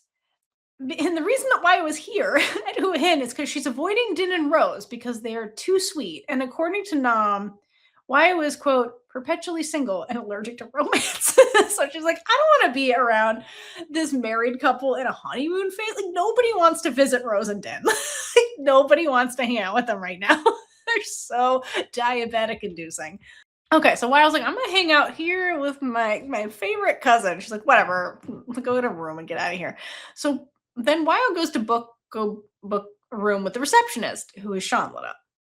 And I just have to read line for line the way this goes down in the novel because I think it's fucking hilarious. So Wyo says, do you have any available rooms? And Shanlada says, yes, we still have rooms available. What kind of room would you like? And then Wyo cuts her off and says, I meant the room in your heart. Is that still available? And Shanlada froze for a moment, caught off guard by the unexpectedly cheesy pickup line. Wyo, however, just flashed her bright smile. And then Shanlada thinks if the Wachira group's target had been Wyo instead, things would have been much easier. She wouldn't even have to put in any effort. So like which I think is hilarious. That Lada is like, is she for real right now with this pickup line? And then also I was like, damn, my life would be so much easier if she was the hotel heiress instead of Appo, because my mission would be over right now. But Lada's hilarious and so fucking funny. But like, what I love about it is that like Lada is not falling for her at all, like at all. Like Mom is so used to like women falling for her charm, and Lada's just like, yeah, no, this is not, no. I like awkward geniuses, thank you. Okay, but Wyo's not letting this go. So she and then causes a bunch of chaos for poor Nam. So she then asks Nam about the receptionist. And Nam outs herself by knowing Shanlada's name, which again, very Vilna. And Wyo, the detective, catches that. And then Wyo asks Nam if she can pursue Shanlada. And she claims that Shanlada is her type.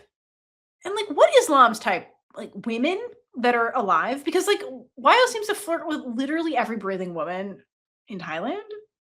So I'm very curious what her type actually is, which we'll find out next time in the Four Elements when we get to the air.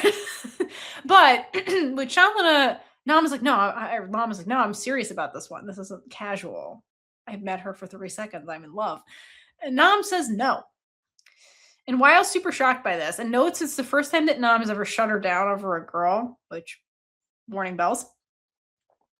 So Wyo pushes and she's like, are you into her? And Nam denies it and then thinks to herself that Shanlata is trouble and she doesn't want her family getting mixed up in it, which I think is partially true when it comes to where Nam is at this stage because she's getting evidence that, Shanlata is actually good at her job. She can follow rules. And that what happened earlier was like kind of an anomaly, but because Lada did that, she's like, I still, even though this woman had all the audacity in the world. I wasn't ready for that, and I've no one has ever done that to me before. And Nam's curious about her because of that.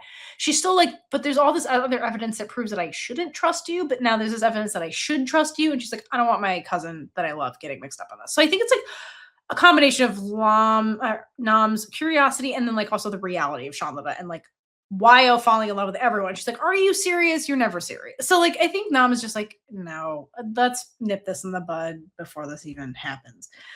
But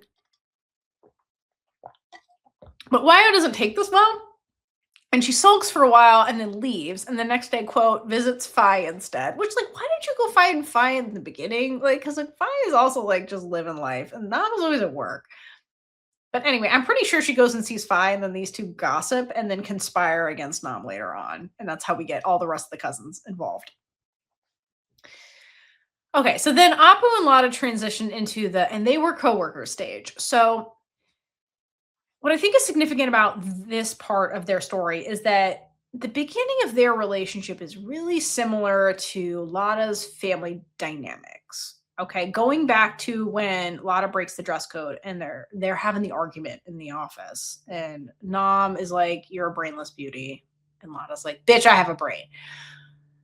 Appu essentially judges Lada as this pretty face with no thoughts in her head. And Shanlata wants to prove her value to Nam because she's saltier than the ocean. She's not a brainless beauty. Which, again, this brainless beauty, it's like that is the box that Lada's father is trying to fit her into, like against her will. Okay. And like, here's Nam, like making a quick judgment on her.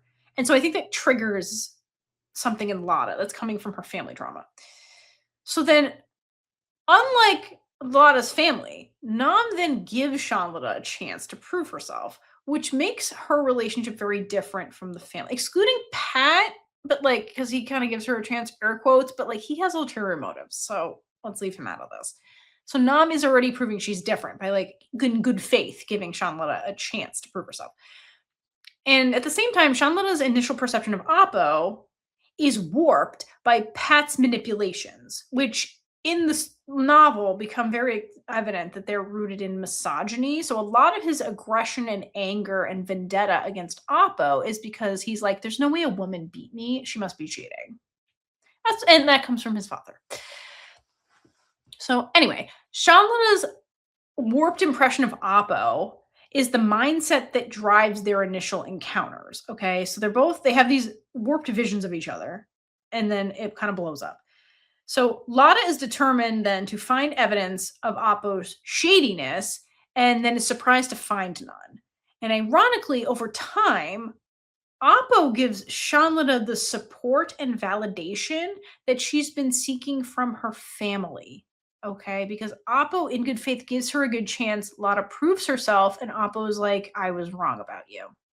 You are capable. You're not a brainless beauty. You're very talented in your own right. And one moment in particular that stands out to me is when Appo assumes Lada can drive. And I think this got missed in the series by how they had the dialogue go down. So when they have to go, this is when Lada is like Preem's assistant, and Appo's like, okay, let's go. Here, throws her the keys. And Lada's like, what am I supposed to do with this? And Appo's like, drive, you gotta drive me.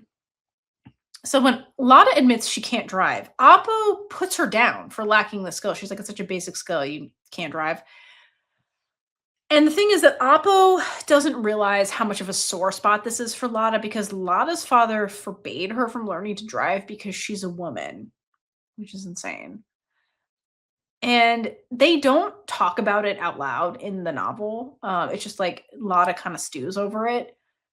And I think that this, like up to this point, like Lada was starting to have like her doubts about what her brother told her about Appo, but I think this moment very incidentally like enforced to Lada that Nam was her enemy, because Lada's like, oh, she's looking down on me for not having a skill that wasn't part of the job description.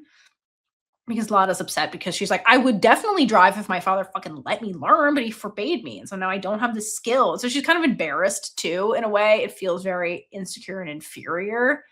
And so I think that like she kind of like that fueled the grudge that was like starting to fizzle out a little bit. And so, and again, in the novel, I think this is way more of an impactful scene because Lada doesn't voice these thoughts to Nam. So Nam does not know that like she kind of triggers Lada in this moment. She doesn't mean to. But I think it was important moment. And one of the biggest defining things that happened in their relationship when they're in the and they were coworkers phase is the Chef Ian project. So we're going to spend a lot of time talking about that. So to me, I think this was the major turning point in their relationship was this project. And during this ordeal, Lada's loyalties and Nam's convictions are both tested. So I'm going to spend a bunch of time doing the Chef Ian project. But before we do that, before I do that, I first want to give some quick shout outs to our Chaos crew over on Patreon. Woo! Go Patreon. Okay. So I'm going to give a shout out to our Big Gay Rider tier or above. So this is our group that pays at least $15 a month or more and gets exclusive bonus content and gets a shout out in every single episode. So to you guys, for this month, we have Amix, Mon, Anderson, Multi, Andres, Ash You So Stunning, BJR, Brianna, Caroline R, Danny, Isla, L, girlfriend _ J _ XCX.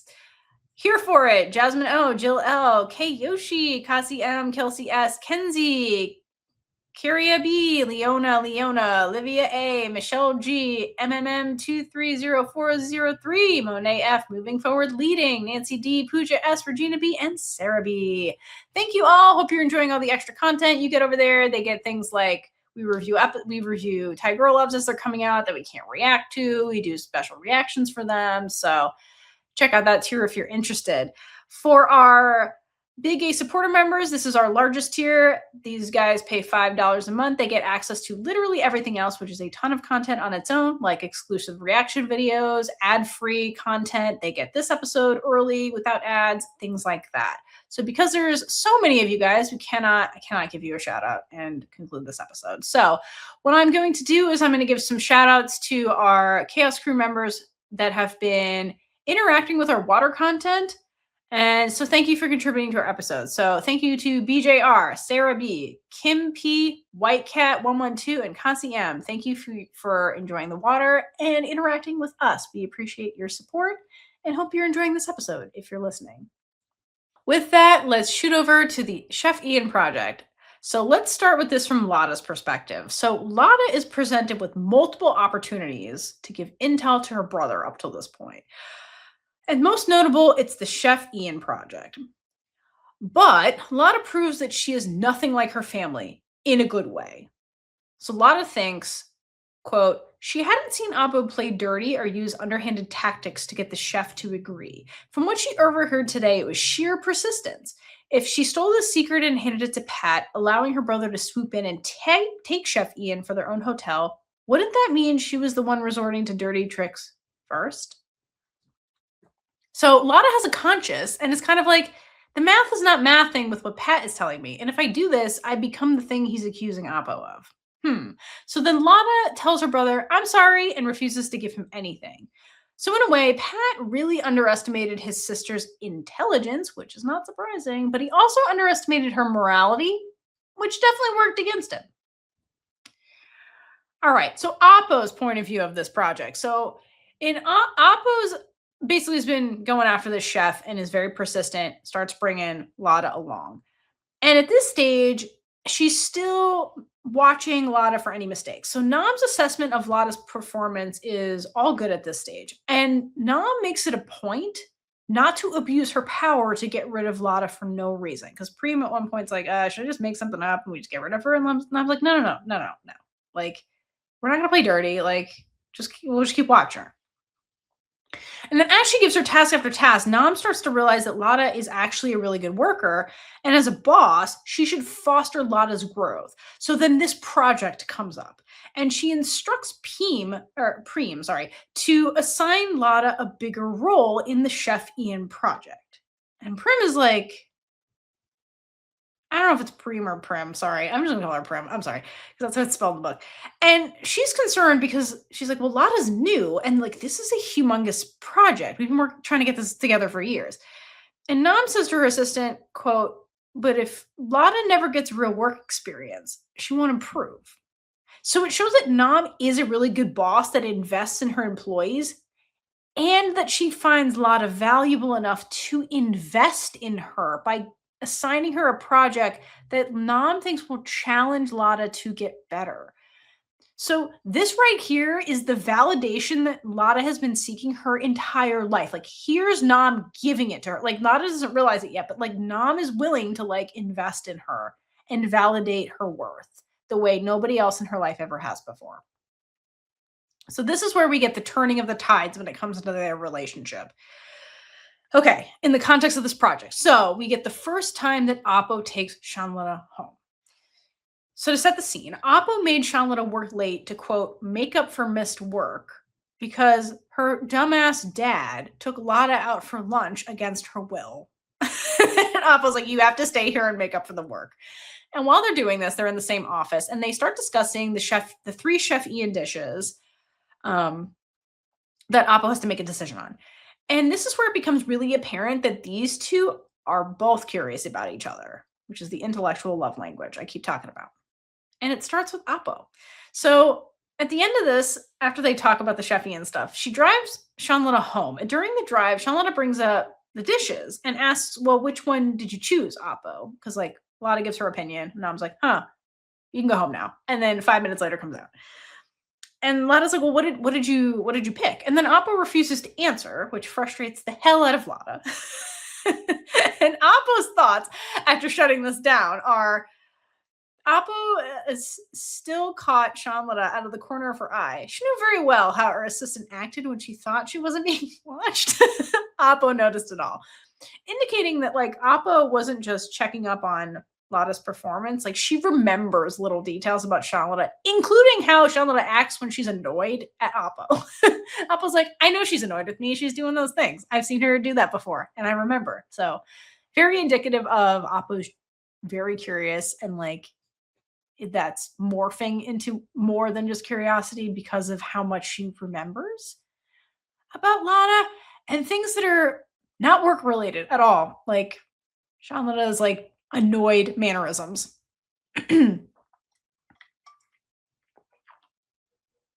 Okay, so at the end of this car ride, during the car ride, Lada's like, I'm hungry. Drop me off of this noodle stand. Do you want to come with me? And at first, Appo refuses, and Shanlata gets out of the car and goes to the stand or whatever. So then in the novel, Appo is thinking in the car by herself. Quote, for some reason, Appo found herself still parked, watching this odd woman, someone like anyone she had ever known. Shanlata was like a splash of bright color in Appo's well-structured life, like a black and white painting where only family and work mattered, everything else fading into the dark. But this vibrant color had somehow slipped in, standing out so much that even if she tried to ignore it, it was impossible not to notice. Shanlata was like a shifting shade, constantly changing. So Nam is in love and quite poetic about it. But it's the intrigue. It is the intrigue that's the intellectual love language. Appo cannot figure Shanlata out and is so curious she literally cannot think about anything else. To the point where she's like reevaluating her life and having this like romantic, poetic epiphany alone in a car outside of a noodle stand. Like that's how bad she has it. And like this is such a beautiful intellectual falling in love thing. I can't even say how much I love this. It's so good and perfect. Like it's beautiful. Okay, so obviously Appo is then going to join Lada at the noodle stand because she's having an epiphany. And then they're together, and Lada asks, what would you like? I'll order it for you. And Appo says, anything. And Lada says, well, that makes my decision much easier. And it's a short exchange, but I feel like it's very symbolic because Appo says anything. Like she wants to try anything because I feel like she's never tried anything in her life outside of her normal routine. And late night noodles with a coworker are definitely not part of her routine. So she's just like, I'm open to experiencing life. Show me life. And Lada, who like lives her full life, is like, that makes my decision easier. So I think if you interpret it in that context, it's actually quite impactful, even though this is really short little exchange, because this is a big turning point thing for them. So then Lada ends up ordering for Appo and notices that Appo doesn't eat spicy food. So Lada tells Appo she noticed all of this because this is what Lada thinks. Making sure Appo understood that she was someone who paid close attention to the people around her. So it's like she's like, I noticed these things about you because she's like, I'm gonna prove to her that I'm detail oriented and all this shit. And then Appo takes this to be like, oh my god, she remembers things about me. She must like me. This is weird. So like they're not on the same page about this, but it's really funny because again, Lada is an intellect too, and she would be just as curious about Appo. And so she's gonna remember shit about her starting from nefarious reasons because she's like, any information might be valuable to my brother, but then she's like, just remembering shit about her because she's also falling into her own trap, essentially. Okay.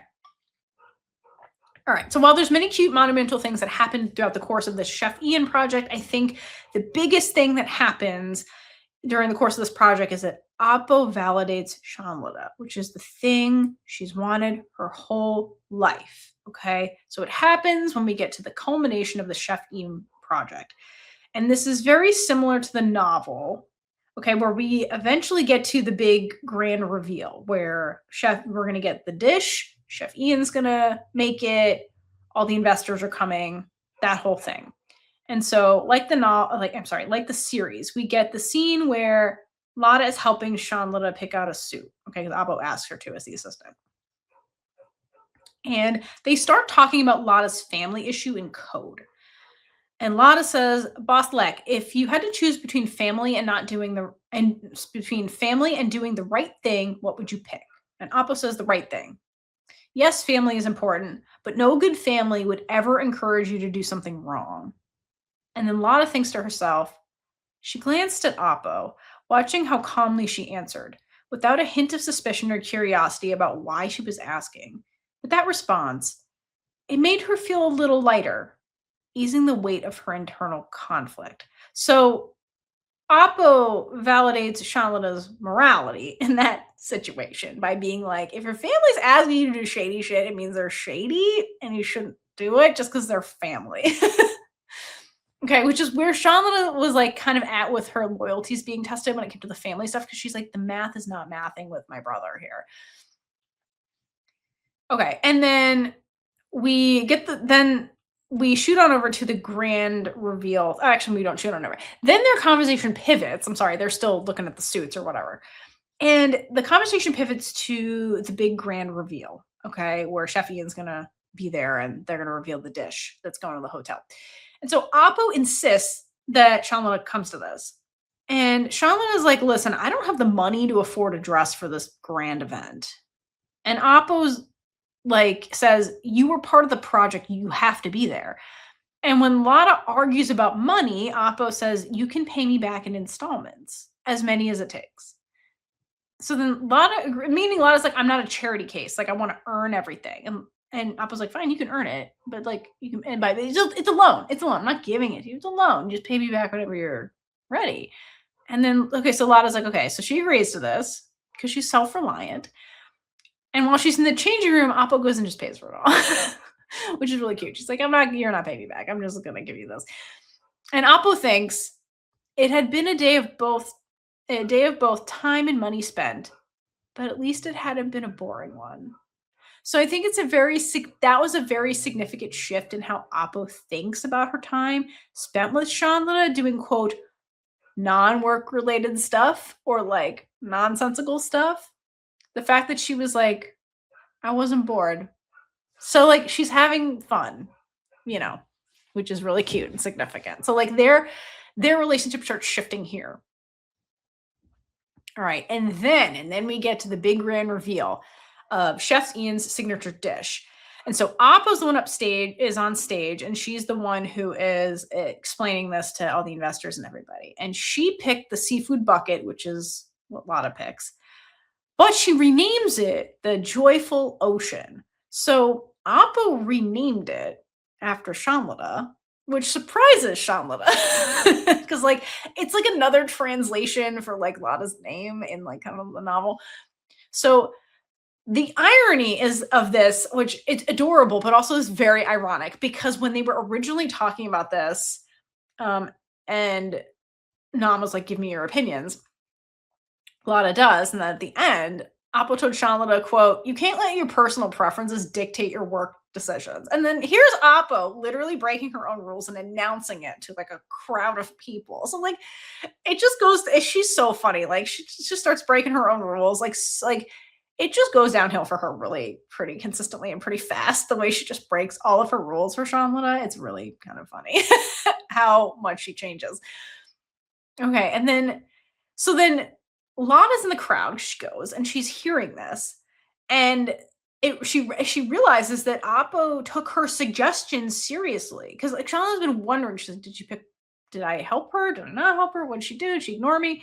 And so she's like, "Oh, she took my suggestions seriously. Like no one takes me serious, especially the boss, you know." So then Appo is describing why she picked this to the crowd. And she basically quotes Shamlada. Okay. And she's like, simple dishes can be great. That kind of, she literally like quotes Shamlada. And then Shamlada realizes this is my idea, the thing that Appo was saying. And she thinks initially Appo stole it because Appo is saying exactly like very close to what Shamlada told her. And so initially she's like, "Oh my God, my brother was right. She is shady. They do play dirty," like to quote her own thought. But big important difference from the series. So that happens in the series where she basically quotes Shalana and cut away. And you don't get the reaction from Shalana being like, "Oh my God, she fucking stole my idea." But in the novel, Appo keeps talking, and I think this is actually the more important dialogue. And they cut it out of the series, and I don't know why. So Appo continues and says, "The truth is, I got this idea from my assistant. I have to thank her for her excellent suggestion that allowed me to develop it further. I hope that if my assistant is listening, she'll be very proud of herself, just as I hope everyone here enjoys the exquisite dishes prepared by Chef Ian. Thank you." And Shanlana thinks to herself, who would have thought that Appa would give her credit and thank her in such a grand event? Was this real or was she dreaming? To me, this is one of the most significant parts of this whole thing, and I don't know why the series cut it out because here's Oppo validating Shamlada, not just validating her, like, but like in a room full of people, acknowledging that like this was Shamlada's idea and it's brilliant, and she should be proud of her work. Like, wow. Like, this is like for workaholics. Like, what a grand fucking gesture this was. And that's why Appa's like, you have to be there because she was gonna praise her publicly for her work. Like, this was a huge deal, especially because like you set them up as these workaholics where work is so important to them. How could you cut this out? This was like so important. I thought that was a crazy decision by North Star. Like, you started the conversation, just keep it going. Yeah, this scene deserved love because this was a humongous monumental moment. Okay, so their relationship totally shifts after the Chef Ian thing. And so let's then go back to let's go a little bit forward to one of my absolute favorite things, which is Oppo awkwardly asking to eat with Lada, which is one of the funniest fucking they're like first date kind of. This is hilarious. Okay, so talked about this very briefly at the beginning. This is when Adasorn tries to set Lada up with one of his friend's sons. And Nam is not okay with this. She literally pulls Lada out of the situation and drives her home. And Lada is like super flustered by the whole fucking thing. And then, she's as flustered as Nam in this situation and thinks to herself, today has been unexpectedly overwhelming, stirring strong emotions she has never felt in her 22 years of life. Shanlina wanted some alone time to process everything in solitude. If she accepted Appo's kindness any further, she feared it would complicate things. So this was just proof that Lada is introverted like Appo, because she's like, I need to go home and recharge and process all of this. Like they're very similar people. And you're like, this has been crazy and a lot. And yeah, basically she's like, I feel like I'm falling for her, maybe, and this is no longer work platonic. What the fuck? I need some alone time. So very introverted Shanlina. Okay, so then Nam drives her home, and they arrive at Shanlina's apartment. But Appo was not ready for this night to end. So at first, Appo's like normal about this. And she tries to ask Lada if she would like to stop at the noodle stand where they've eaten before. But Lada says she would rather eat at home. So Lada gets out of the car and Appo follows her and says, I'm hungry. And this is where the series ends, which is a crime because the rest of this is hilarious. And then Lana's like, okay, well, go eat something. Like, you're rich. Like, just go somewhere. There's plenty of places around my condo. You can grab a bite before you head back. Like, why are you telling me this? And then Appo says, do you have dinner in your room that you can share with me? And my first thought reading this was, oh my God, Nam is worse at this than Din. This was so awkward. Like, the way she says it. Do you have dinner in your room that you can share with me? It's so awkward. It's so awkward. I'm really sad they erased how fucking awkward she is. She, like, there's a reason Rose at the end is like, I'm worried Nam doesn't know what sex is. Because Nam is so awkward. Like, she's worse. I thought Din was bad. Like, Nam is really like Din were proposing the first time. Nam is worse. And so they totally erased that in the series. And this was I laughed so hard when reading this because, like, to be Lada in this situation, be like, what? Like, why are you so weird about this?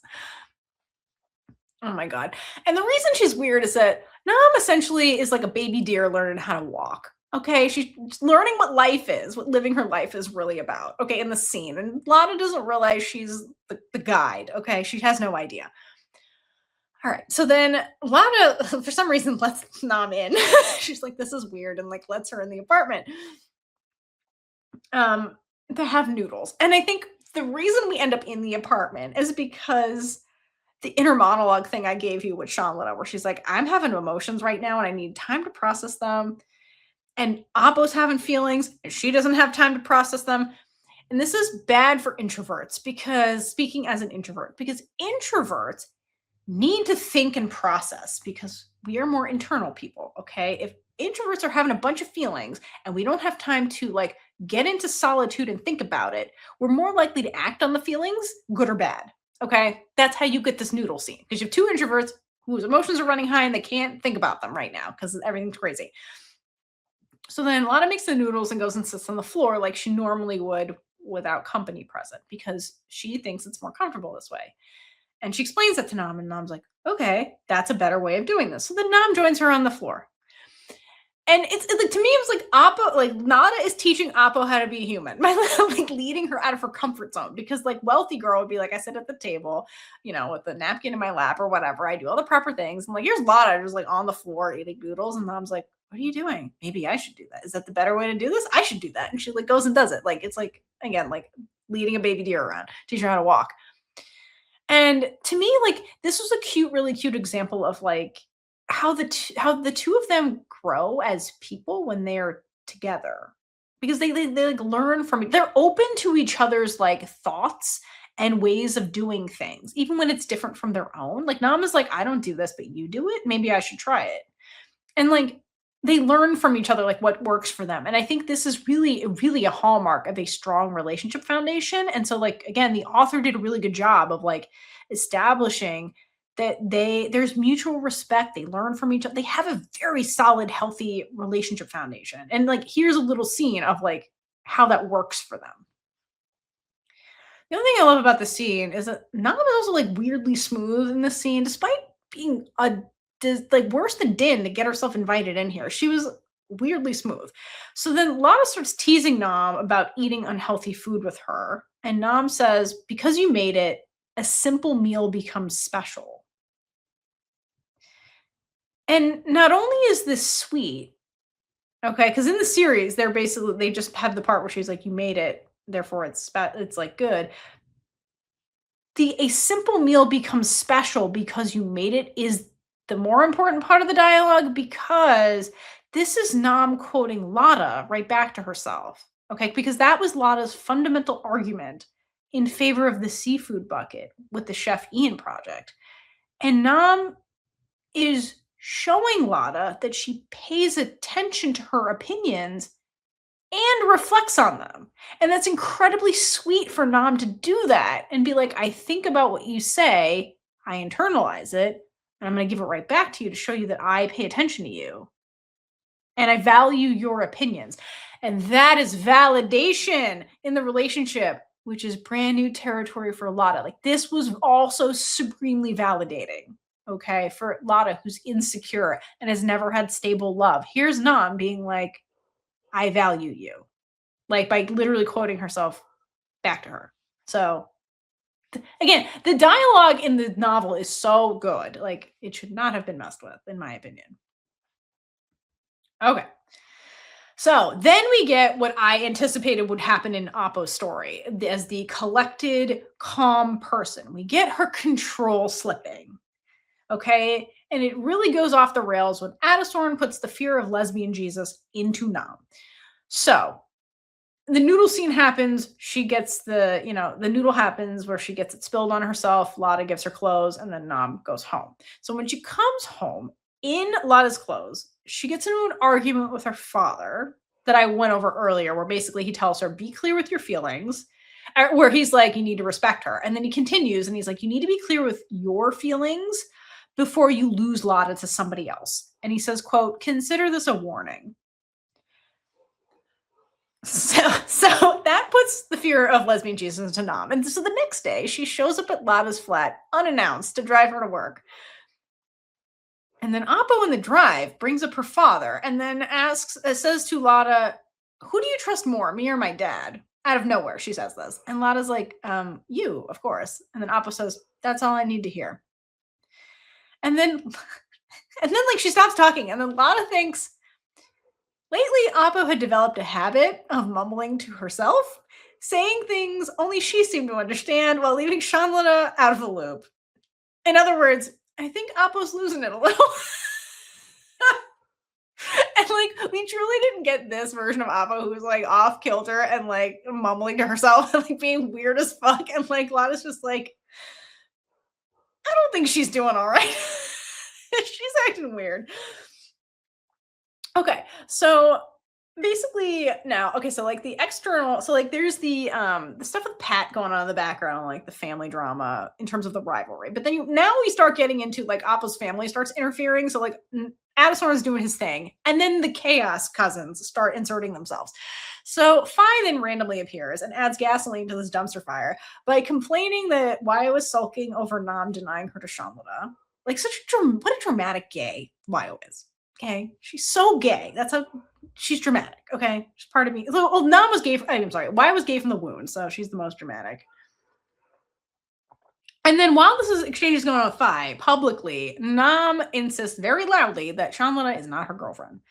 And Lada feels extremely irritated by this, and then talks to her best friend Net and puts together that she's falling for Appo, but Appo clearly does not feel the same way. So, a very upset and salty Lada then tries to ghost Appo, but Appo gets really worried. And Appo is so desperate, she consults her father, who immediately is like, do you want me to step in and do something? And she's like, oh my God, no, I just want your advice. Just your advice, Dad. Don't do anything. Sit down. And his advice to her is it's really good advice about relationships, where he says, nothing gets accomplished without effort. Love works the same way. And that's kind of like speaking her language, because they're both workaholics and they're hotel executives who get results. So he's speaking to her in a way she understands, where he's like, like work takes effort. Love also takes effort. Think of it as work. It's very similar. It's just humans versus numbers. So then Appo then takes this advice and confronts Lada and literally lists off the number of days that Lada has ignored her, showing her hand that she's like, I cannot stop thinking about you. I'm literally counting days. And then Lada notes that Appo looks disappointed when she then rejects her offer to get dinner, because Appo's like, go out with me. And then Lada's like, no, And then she's like, why does she look disappointed if she's not into me? So again, the whole time, like Lada's doing math when it comes to people, like people math. She's like, the people math wasn't work out here the way the people math was not working out with my brother. Okay. But then luckily for all of us, Adastorn ignored Nam and already intervenes to set them up on a date at his house. And that's when Adastorn dates Lada for Nam, that whole thing. So I won't revisit that because this is just one of the funniest things. And I already talked about that. So I'm just gonna skip ahead and go to after that happens. So then after that, Nam is upset that her father overstepped and cannot let it go. And so at this stage, Lada is like, they're not on the same page. So like Lada is resigned that her feast feelings are like one-sided. And I don't know what she thinks is going on with Adastorn, but she's like, this, whatever. I have this crush. It's, unrequited, whatever. But Nam, quote, cannot let it go. So to me, I think this whole thing with the dad, like essentially dating Lada for her and like getting a lot of flowers and like being like, give her that food, do this and that. I think that for Nam, it was like, in a way, it was like witnessing something adjacent to someone else dating Lada. Like Nam was watching, like, oh, like if I'm not clear about my feelings, like Dad said, like somebody else could date her. It's almost like that's what was happening in the house, and I think that spooked Nam more than anything, and that's like her breaking point here. So then Nam takes over courting Lada from here, and spoiler, it starts out awkward as fuck. So then after this disaster dinner, Nam then takes Lada home and then says to Lada, I wanted to bring you home. It wasn't because my dad told me to. Like, she has to clarify because she's very serious. Nam is so serious. And like, I imagine she delivered this very seriously to Lada, and Lada's like, okay. And then Nam is like, can I have the bouquet that my dad gave you? And then she takes the flowers and throws them away. And she says that she does that because she doesn't want Lada to misunderstand. That's all she says. And my first thought was, Adastorn probably bought these perfectly fine flowers from like Rose and Din. And like, here's Nam throwing them away in the trash. And I was like, what is she doing? But there's always a reason. Trust the process. So then Nam asks Shanlada what flower she likes. She's like, what is your favorite flower? And then Shanlada tells her tulips. And then Nam asks, what color tulips? And I love that she like keeps asking, and she's like, I want all the details. What exactly do you like? I need to know. And then Shanlada tells her, and then she's like, okay, tomorrow morning I'll come pick you up with pink tulips, ones I personally choose.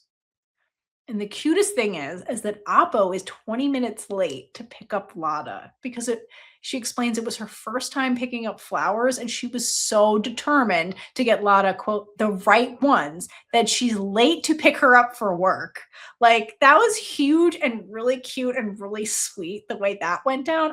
I love how, like, again, it shows you like how thoughtful she's somebody who overthinks things. She's really intelligent. And so she's like, I need to know your favorite flower down to the color, the size, the smell, all of that. And I'm going to personally pick you out your favorite flowers. And she's late because it took her so long. She's never done it before. She's my first time doing this. She's like, I'll get better at it. It was very cute. It's very Oppo. And it's how serious she is. She's like, I'm so serious about you that I'm serious about these fucking flowers that we're going to be late for work. So I thought that was a big moment, and it was really sweet. And just the way it was written was it was more than a lot of just getting these flowers. It was Oppo being like, I put in all this, I'm putting in the effort. I'm taking my dad's advice very seriously to put in as much effort. And like, she's like, when it comes to Shanlada, my effort is limitless. And like, I'm going to show her that. So it was very sweet the way she did that. Okay. But like I mentioned earlier, Lada is saltier than the ocean. So eventually, the truth comes out that Lada was upset that Nam denied liking her in front of Phi. And Nam admits to her, she's like, well, I did that because my cousin's a gossipy motherfucker. And I'm like, I can't tell her that. I can't tell her that. You see what my dad does. Imagine all of my cousins here. So, okay, but Lada's upset about this. So then Nam persists in asking Lada out, but Lada gets her revenge, okay, because she's spiteful. And I feel like that was kind of lost a bit. So basically they go out, and Lada is like, I'm picking the food today. And so they go to this street vendor that Lada picks out, and she rattles off all these spicy foods. And she's like, I'm going to check with you, Appo, to make sure these are okay. And Appo, every time, is like, "Yep, that's fine. Yep, that's fine." And Nam is and Lada's like, "But they're all spicy." And Nam is basically like, quote, "I'm not leaving. I'm having dinner with you." Like, she's like, "I don't care if I die in the process with this food. I'm doing this. I'm putting in all the effort." And then to Nam's surprise, when the vendor comes over and asks Lada what she wants, she basically she orders Nam, quote, "kids food," which is like not spicy. It's code for not spicy, which is really cute. She's like, "Get her the kids food." And then Nam's confused because Lada was just rattling off like all these dishes that would have killed her, essentially. And then Lada says, quote, "I was worried you'd end up crying from the heat, and people might think I broke your heart, and I don't want that misunderstanding." And then Nam mumbles, "Would it be far from the truth?" I'm sorry. Some of their dialogue is so fucking funny, and it was not in the show. It's so funny. Like, Lada is so petty sometimes. It's really funny. Okay, and the Nam essentially they get the food, they start eating, and the Nam proclaims that she's gonna work on tolerating spicy food so that she can eat the same thing when they go out. And Lada's response is, quote, "You don't have to force yourself. People like different things, but we can always find common ground." And like, what an incredibly mature point of view despite all the teasing that went into this, and the fact that Lada is much younger than Nam. Like, again, it goes to show you that they're intellectual equals. Like, Lada's like and also Lada is essentially telling Nam, "I don't want you to change." Like, these two never try to change each other, like, ever. Like, Nam does change, but she changes because she's experiencing life for the first time, and she, like, is curious about it because Lada is, like, living in color, and she's like, "Well, I kinda wanna experience that too, so, like, I'm gonna learn from you." It's not that Lada changes Nam, she just opens up the world of possibilities, and Nam goes and explores them with Lada. And I like that Lada very consistently throughout the novel is like, "I'm not trying to change Nam." Like, she's like, like, it's okay that we like different things, but, like, as long as we communicate, we can find, we can have fun together. Like, we're still having dinner together even though we're eating different foods." So I love her mindset when it comes to this, but of course she has to, like, tease Nam, which is, like, the hilarious part about everything, but, like, at the end of the day, she respects Nam and she's not trying to change her, and that's, I think, so important. And I love that about their relationship. And I love that it consistently comes from Lada a lot. And Nam also is not trying to change. Like, Lada's a pain in the ass sometimes. And she's like, "And that's why I love her. I'm not going to change her." Like, she says it to Watt. She's like, "I'm not changing her. That's why I love her." So neither of them want to change each other. So I love that about them. Okay. And then the water starts coming in the form of rain. So, like, literal water. Okay, so on another time and another day after that, they're working on setting up a hotel event and it's outside. And Lada was on the team that was setting up the outside and she leaves her handbag outside. Okay. And this is the stage where essentially Nam and Lada are on a texting basis, which is hilarious because Oppo texts like an old person, like with like "this is Oppo" and like uses punctuation and like she just texts like an old person. And then like Lada teaches her to use stickers, and Oppo's like, "I will only use stickers with you." Like, is serious about this, and it's just adorable. Okay. So they're on a texting basis. And I have to point out that, like, in the novel, like, the way Nam gets Appa I mean, yeah, gets Lada's line ID is not from HR.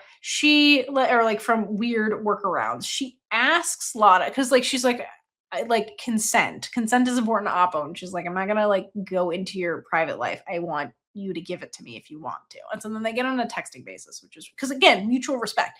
And so then they get on a texting basis. And so in this scene where it's like the Lada setting up the event, she leaves her handbag, her phone's in the bag, and it's about to rain. And despite the rain, she has to go get it because her phone is in there. And quote, she thinks to herself, she wouldn't be able to receive messages from someone who texted better than she spoke. So once they're on a texting basis, Oppo texts her like nonstop. And then it becomes very glaringly obvious just how introverted Oppo is because she's like, we'll be there in person.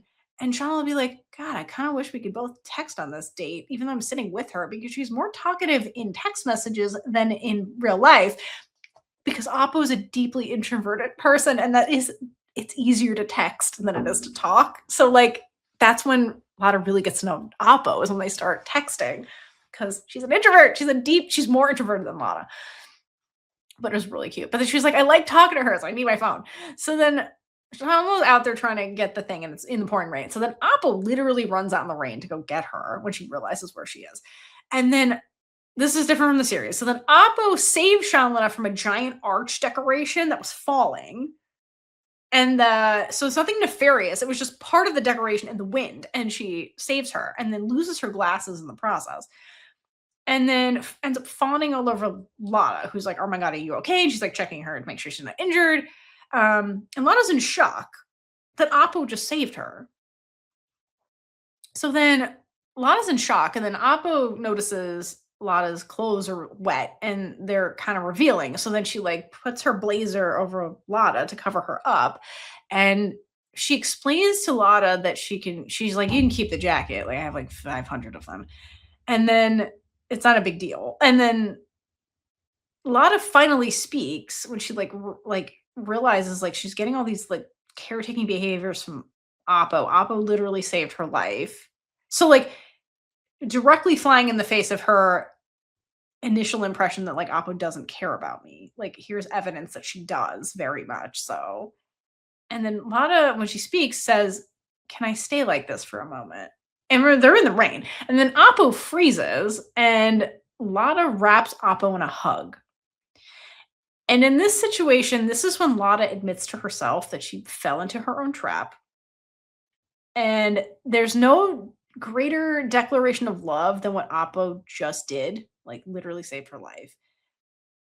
And especially for Lada, who's had such little genuine love in her life, like this moment was a humongous deal because Appa was showing how much she cared, not just by like saving her from the falling thing. She was then very methodically making sure she was okay, gave her her jacket because she could tell the clothes were see-through and like was literally doing all these things just for Sean Lada to like take care of her. And so like this was a huge deal for her. And this is also a huge moment for Oppo in the hug because she admits internally that she's taken off guard by the hug and she loses track of time when they're in the hug. Again, miscontrol, loses track of time. And she thinks, quote, she would let Shanlina hold her for as long as she wants. Like, that's how bad Oppo has it at this stage. It's so bad. But like, wow, very different from the person who's like, oh, I broke your phone. Call my assistant. She's like, oh, she can hug me in the rain for as long as she wants. Okay. So we're finally getting closer to these two. Well, not these two. These two getting together. Okay. So we're making progress. And then Din and Rose come to visit. Something else that wasn't in the series. I think that was a scheduling thing. But anyway. There are red flags abound when Din and Rose get there. So what happens is that Din books a trip to the hotel months in advance, unlike Lam and Phi. So like Nam prefers Din because Din is more respectful and she's like, I'll come visit you on March 15th in a few months. Me and Rose will be there, book a room for two, versus Phi and Lam just show up randomly. Like, I'm here. And it's like, girl, I'm working. So I think Nam prefers Din because Din is more structured than the other two. So Nam gets a call when Din arrives and she admits to Din she took the day off from work. And Din, because like after the rain thing, Nam gets sick and then we go through that whole thing. So then Din's like, wait, are you sick? And Nam's like, well, no, I just wanted to take a break. And Din's like, what's gotten into you? I can't read you at all right now. Who are you? Are you my cousin? And then Nam says, the sea is beautiful. And like the way, if you're Din in this conversation, you're like, is Oppo on drugs? Like the way she's answering stuff, she's like, you took off from work because you wanted a break? A break? And then she's like, what's gotten into you? She's like, the sea is beautiful. And you're like, what? Again, Nam is worse than Din. She's more awkward than Din. It's amazing. I didn't think it could happen, but it happens. And of course, Din thinks right now in this conversation is talking about the actual ocean because they're Huhin. And until Lada walks by, and then Nam gets hella distracted. And then Din's like, who was that? And then Din says, and then Nam says, the sea. Din, I think I like the sea now. And then Apo continues this in her brain, in her poetic brain, and thinks, a sea that was bright, full of life, and completely herself.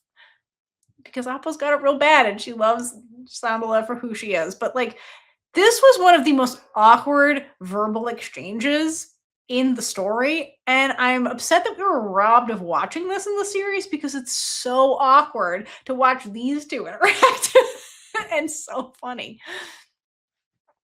Okay, so something else we were robbed of is Shamla bonds very quickly with the family. So here's the deal. So this was all a conspiracy from Fi and Lam. I'm 100% sure. So Fi off screen told Din and Rose everything that was been going on with Nam and Shamla, essentially, and their suspicions and the Lam situation. And I'm pretty sure the other cousins sent Din and Rose to like suss out the situation. That's why they're here, even though they probably booked this already, but they're on a mission now. And it's really sweet that Din, throughout this whole thing, notices how much more Nam is smiling and notices that Nam is acting very carefree, which is atypical for Nam. But also, Din is in love now and understands that she's like, oh, Nam's in love. I can kind of see it because, like, this is the way I look at my wife, kind of thing. And what's really funny is like they hang out with them and then like Din and Rose gossip behind everybody's backs because this is just married life perks. But it's really funny that they're like the secret agents going in there and then they like regroup and talk about them. It's hilarious. We were robbed of this scene, of these scenes. Okay. What's of note is that Rose and Shanlada bond here, and they bond very easily because it's like Rose is almost like the peacekeeper of the family. I think that's like her role because like the cousins are so fucking chaotic, and Rose can be chaotic, but she's more like she's the negotiator. She's good at diffusing situations. She's good at getting people like her, getting people like she's that person. And so her and Shanlada do bond here, which is important because like at the end they have a sex talk, and so like that didn't come out of nowhere. It's because they already bonded. So it's not as weird as it was in the series where they just out of nowhere have that conversation.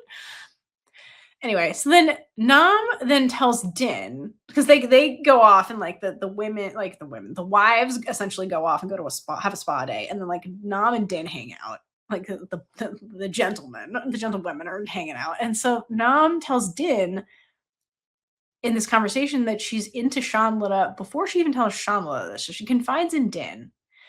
And I think that goes to show you, like, I think of all the cousins, it makes sense. She would have told Din, even if Lam didn't have a crush, because like I think they're the most similar. Din's really calm, Din's really rational, Din has experience. Din has experience, but like I think they're closer. Also, they're closer in age, probably. So I think it makes sense that Nam would confide in Din. And also, Nam and Din just kind of like share brain cell a little bit because they're very similar.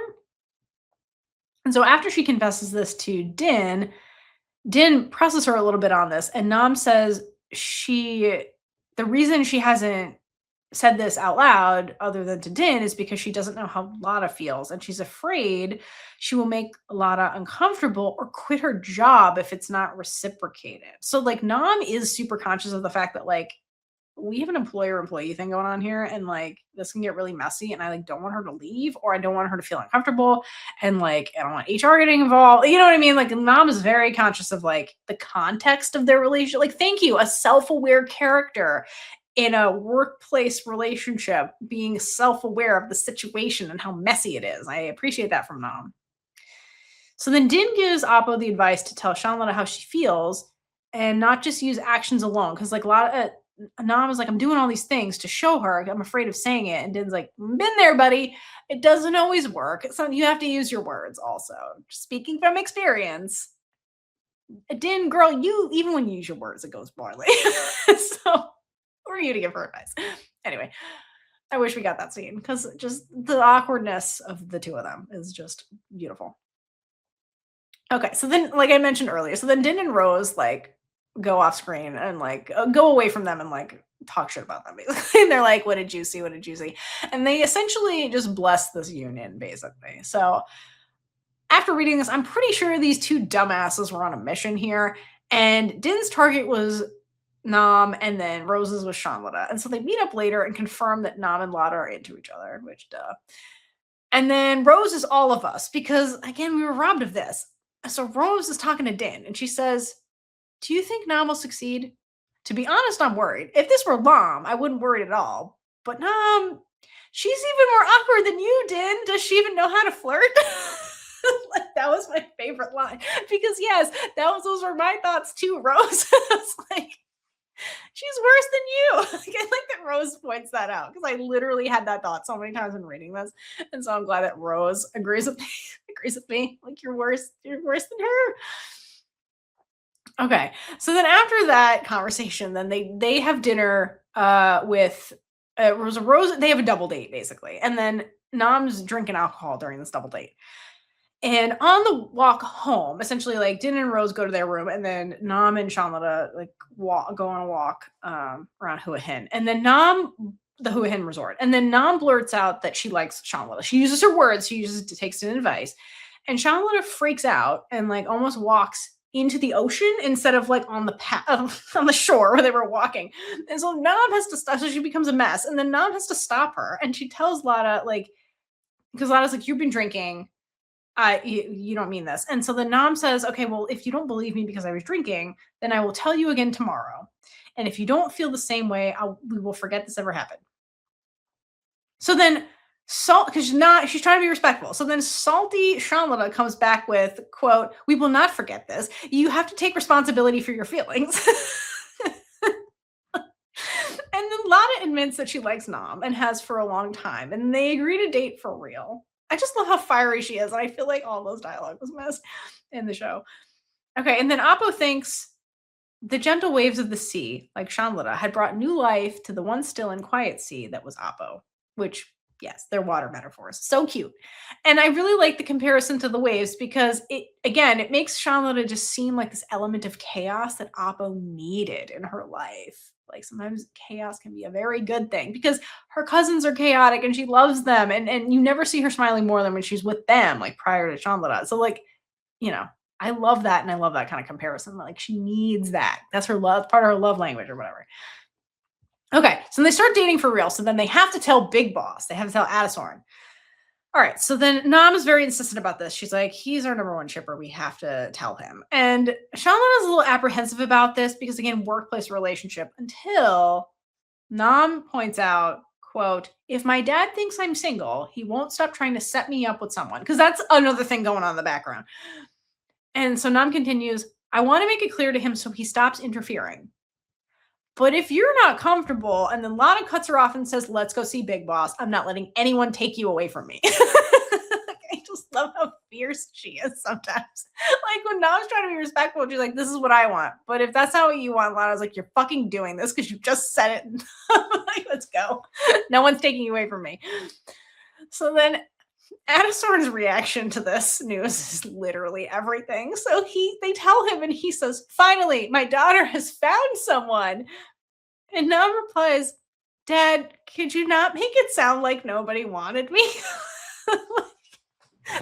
their conversations are so funny. They have much more of this like back and forth thing that's hilarious. Like, poor Nam. All right, so meanwhile, that evening, Nam drives Lada home and they're talking. And then Lada says, "Your dad seemed even happier than you were when he found out we were dating." Wait, why are you pulling over? So then Nam, remember, Nam is driving, and then Lada says this, and Nam starts pulling the car off the road. And then she parks the car on the side of the road and so turns to her and says, "I may not have reacted as dramatically as my dad, but I promise you I am happier than he is." Lana says, "Don't tell me you pulled over just to say that." And Appa, very serious, is like, "I did. I needed to clarify." And I'm like, "I'm sorry."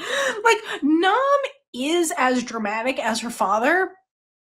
This just proves it. It's just that she executes it more seriously because she's like, so she's like, I'm so serious about this. I had to pull the car over so you knew how serious I was about this. But she's another being a dramatic gay just like runs in their family because like they're all gay. So therefore they are all dramatic. And this is the part where Lada notes, like mentally, that Nam is steady and clear with her feelings, and like this is why she likes Nam. She's like, this is why I love her because she like is so serious and means like her love is very reliable. Because again, like Lada, very sadly, has never had that type of stability from her family. And so she always feels like she's walking on eggshells when it comes to her loved ones. And so it must be so nice and relief, like a relief to have somebody like Nam who's so straightforward and honest about how she feels. And then after this, they officially nickname each other and they both feel very deeply when they hear their nickname for the first time. And that was executed nicely in the series.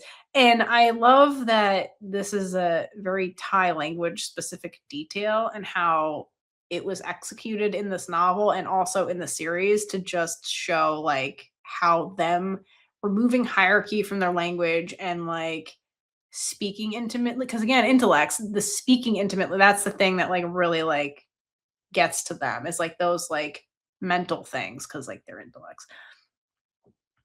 Okay, so things are going well right now, which means the drama has to come back. So it comes back in the form of Shanla's family. And so after she's happy with Nam, her father decides to marry her off because he's a demon. And her family doesn't know about Nam. And Lada has not told them because she knows they are homophobic as fuck. And they will never approve of Oppo for so many reasons. But her dad at this point is looking to strengthen the business because Pat is fucking up everything. So Lana thinks to herself, quote, she endured it for her mother's sake, who always begged her to obey her dad. Like, that's how she got into this whole fucking mess. And to me, Salmon is always speaking truth in these novels because she continues Lada's thoughts and thinks about the arranged marriage. Was this really still happening in this day and age? Arranged marriages for business alliances and family status? Why hasn't this outdated tradition died out yet? Thank you, Salmon.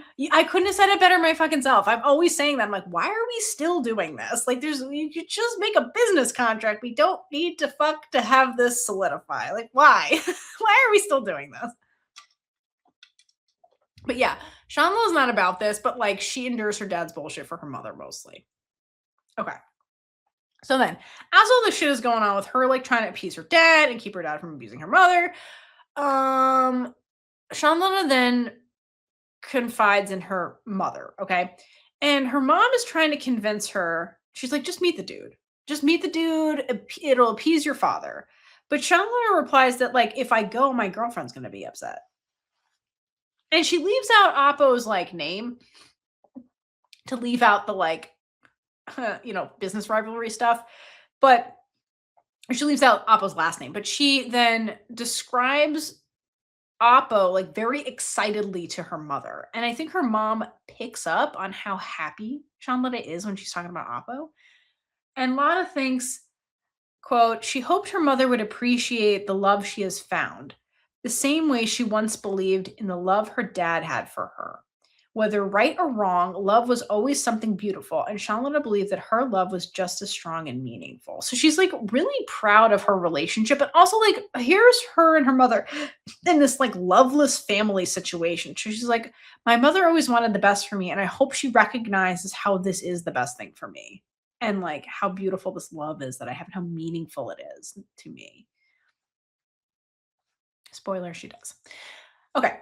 Something I want to note in the novel that I liked much better than the series is that Pat is, while he's a bastard, he is less cartoonishly evil compared to the series. Like, he's still a whiny little bitch. He's just way less cartoonish, okay? Like, a lot of the sabotage that goes on in the series does not happen in the novel. Pat does undermine Oppo when he can, but he doesn't like hire people to like poison events or like try to kill Oppo outside in the rain on her own property. Like none of that happens. But there's like business intrigue, which I guess is less sexy on a television. It's more like politics versus like action, I guess, oriented kind of drama. But instead, the main crux of this boils down to he blackmails Shanlada when he finds out she's dating Oppo, and he tries to use her happiness to get what he wants. And the most nefarious thing he says is essentially, quote, Oppo loves you. That means she trusts you. So use that love to your advantage. Do as I say before I run out of patience and expose everything to everyone, basically like dad, mom, Oppo, everybody. And so literally this is him showing his hand of what he did to Shanlana because he's like, Shanlana loves me. That means she trusts me. So I can use the love to my advantage. So he's like, use the thing I used to get you into this situation. And it's really heartbreaking in this moment when Lada realizes that the one family member she thought cared about her never did. And she says, Pat, do you even see me as your sister anymore? Like, oh, that was so heartbreaking to hear because, like, Lada like was just so on a mission to get validation from her family finally, and she thought she had a shot with the one brother that like saw something in her, and it turns out he literally used her love. He weaponized her love for him to use to his own advantage. And she's like, families that like back to what Oppo said. She's like a good family member would never do that. Like she's like, do you even see me as your sister? Like, am I even family in your eyes, or am I just a tool? Like, that's awful for this poor girl. Like, all she wants is love and validation, and, like, this was awful to, like, realize this about her brother.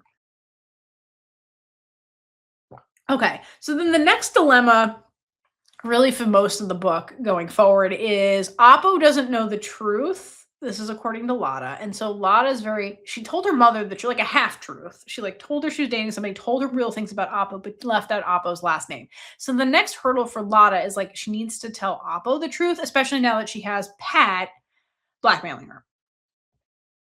And so, really, if you think about the water, the real drama of the story, again, it's not Pat sabotaging the hotels. The real drama comes from Lada's conflict, which is family versus Oppo, like blood relative versus like my love interest. That's the real drama of this story. And so at this stage, Lada has not told Oppo who she's related to.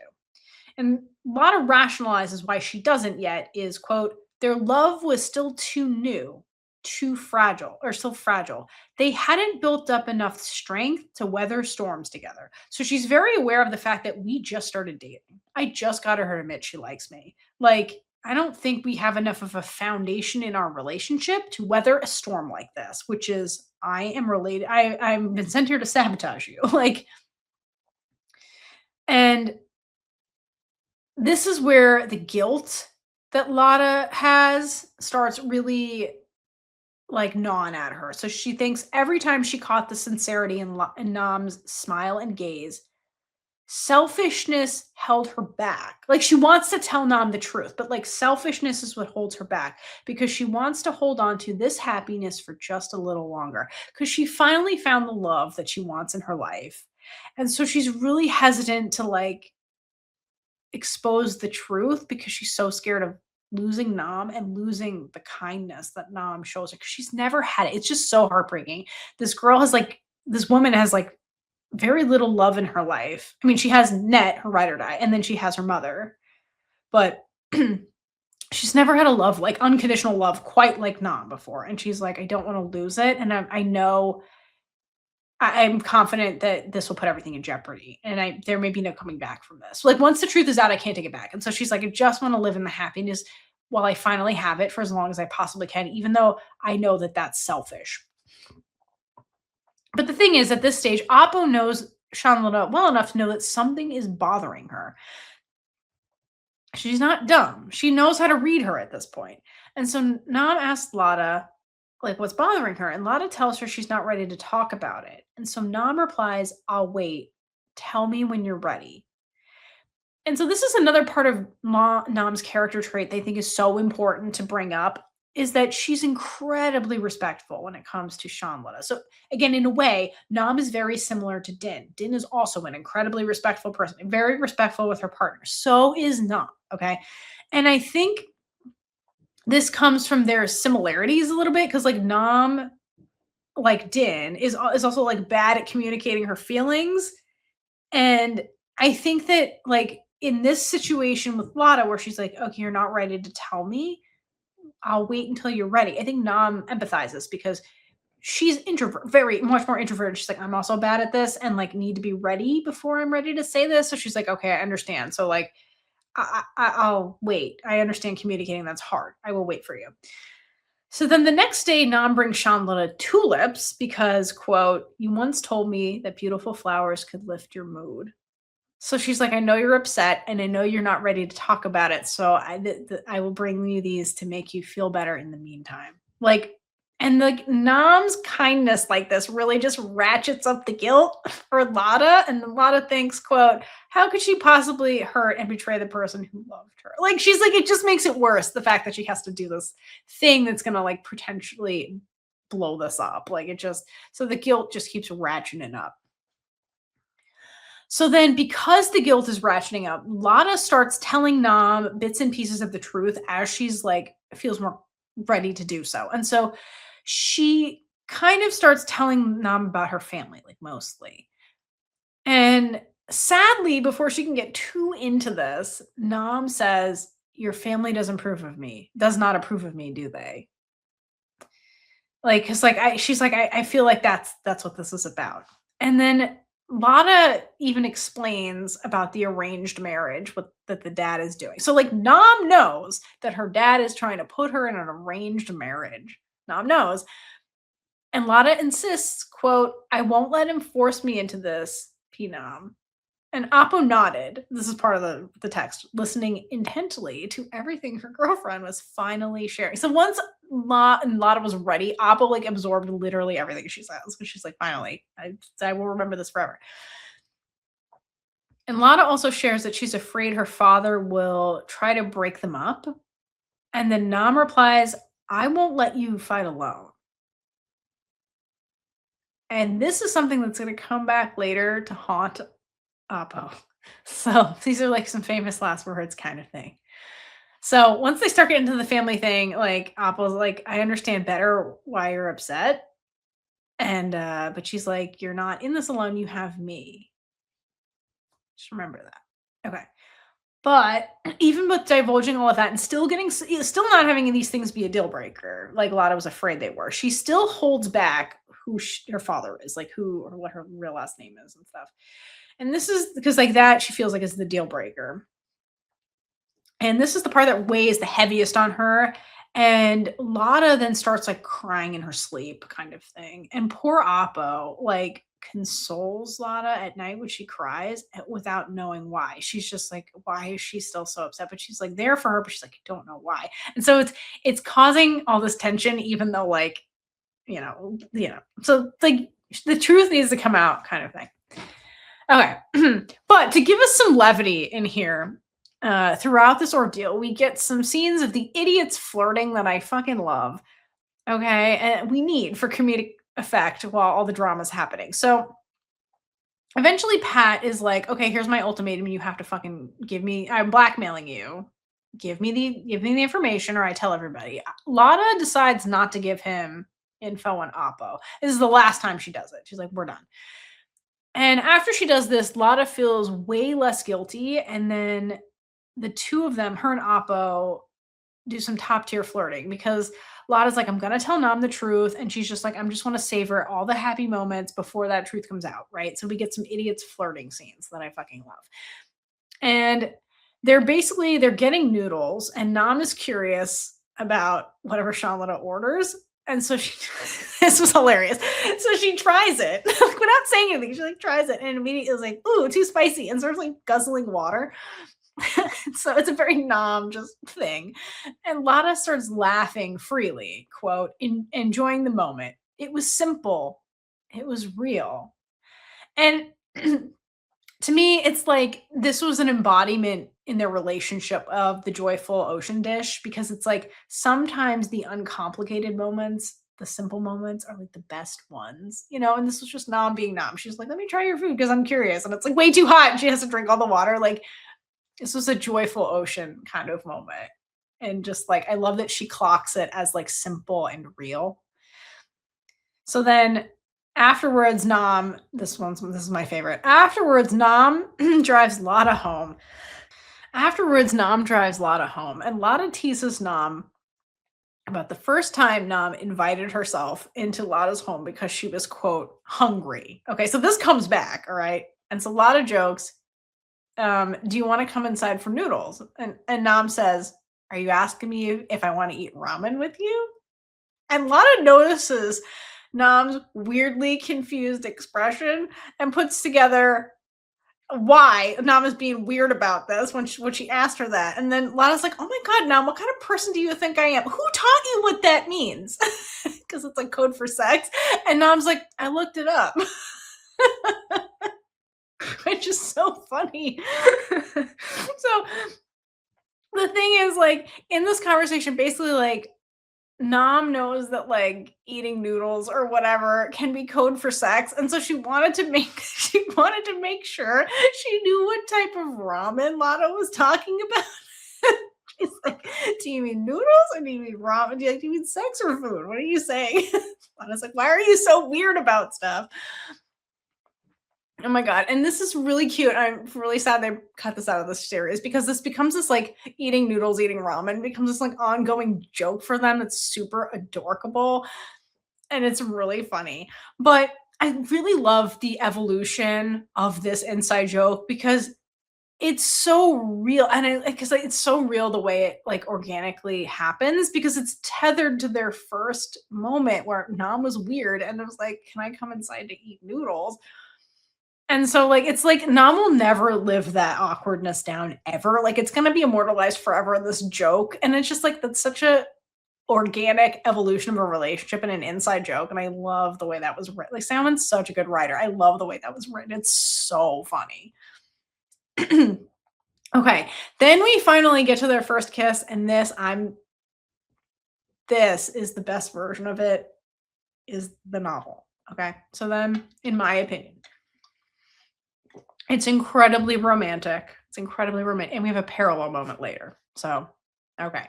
So, to set the stage, Shanlana then decides to tell Nam the truth about who she is on her birthday.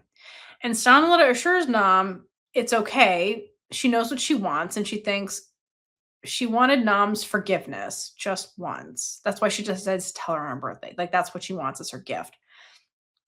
And so she's like, Nam, what I want is for you to celebrate my birthday with me, because there's something I need to confess. And Nam says, are you going to confess your love for me? And Lada says, if it were that, I wouldn't need to wait until my birthday. And Nam says, why not? And Lada says, because what I feel for you has been more than just, quote, like for a long time now. I love you, Pinam. And Appa was stunned. She says, you said you love me. And Lada says, yes, I do. And Appa says, thank you. Like, what a fucking dork. Like the dork she is. She's like, thank you. And so Lada says, do you love me, Pinam? And Lada thinks she waited, breath caught in her chest, but Nam didn't say anything, not a single word.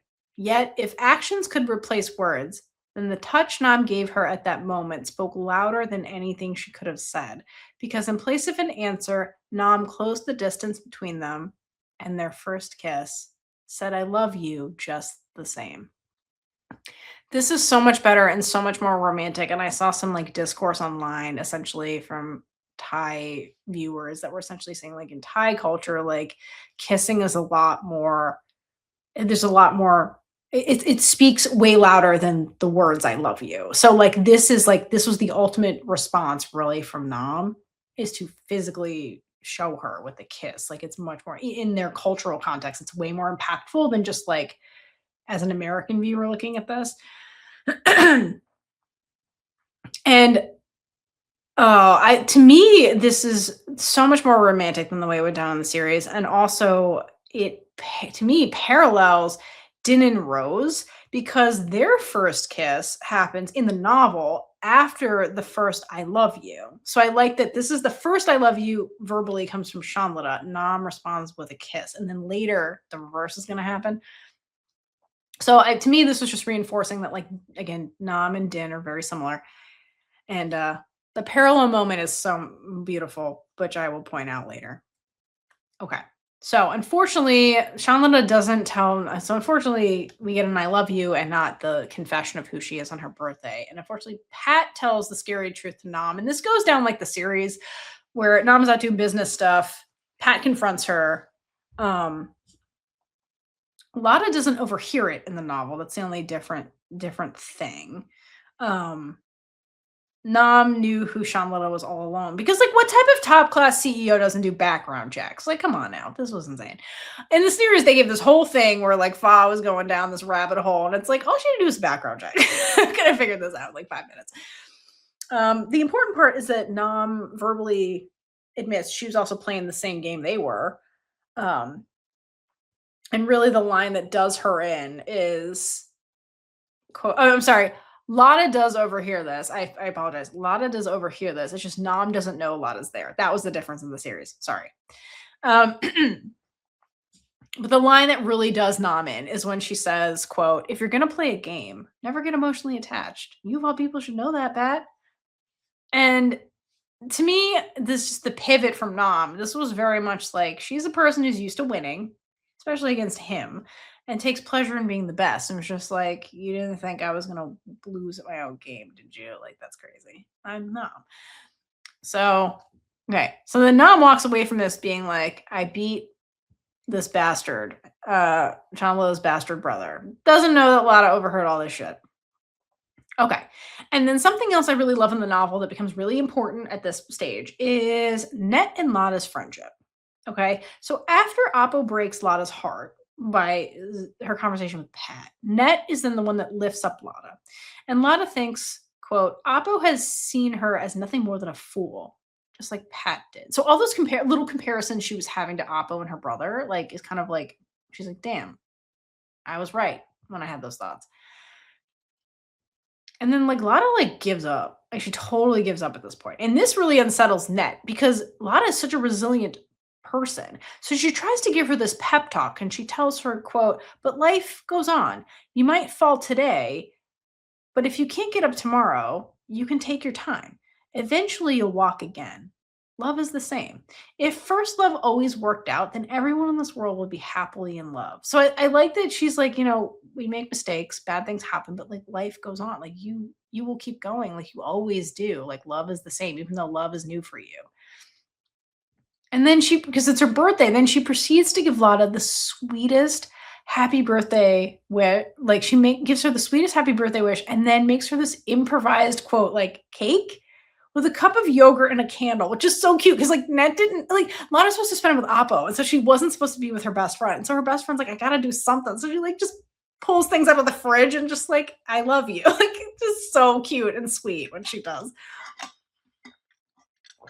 And her birthday wish is so sweet, I have to say it. So she says to Lada, from now on, I wish for you to finally be happy, Lada, to live freely the way you've always wanted. This is what her mom said when she named her, by the way. And she continues, your life is yours, Lada. Stop living for others. Stop caring too much about what people think. Please love yourself more. Then the arranged marriage wedding happens. And Net says, oh my God, Lada, I told you to love yourself. Why are you doing this? Like, I love these back-to-back moments with them. They're so funny. She's like, what the hell? Did you not listen to me at all? Why are you doing this? Okay, so Lada agrees to go through with the arranged marriage. And then the Chaos Cousins come to the rescue. This is my other favorite fucking moment in the novel, okay? Because, like, oh my God, they're so stupid, all of them. So first of all, they show up to find sad girl Nam and, like, talk her up. But, like, Nam's like, before we save you, I gotta rub this shit in because you really pissed me off. Like, and they call her an idiot. And they call Oppo an idiot because, like, she is. All right. And so then Wayo does her detective thing, finds out about this marriage and gets them intel.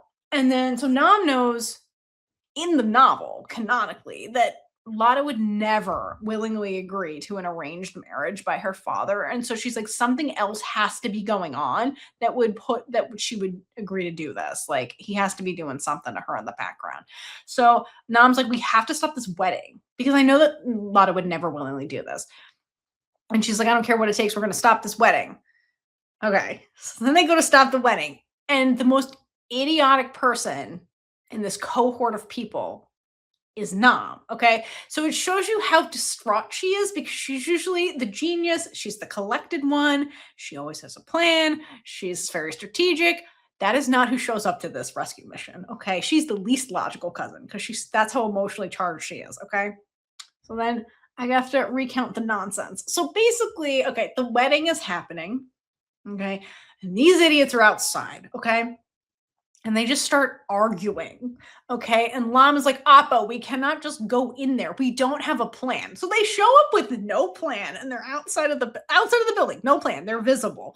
And they start arguing loudly. And then Fi at one point is like, those security guards over there keep looking at us.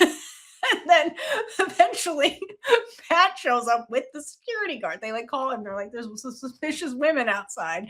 He comes up with the security guards and he's like, you guys are not invited. You don't have invitations to this.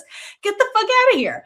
And so they get literally escorted off the premises. And then at some point, somebody, I forget who it is, but if I had to guess, it's probably Fi. It's probably like, Din, where's Rose? And then she's not with them. And then Din's like, oh, Rose got in a while ago. She's already inside.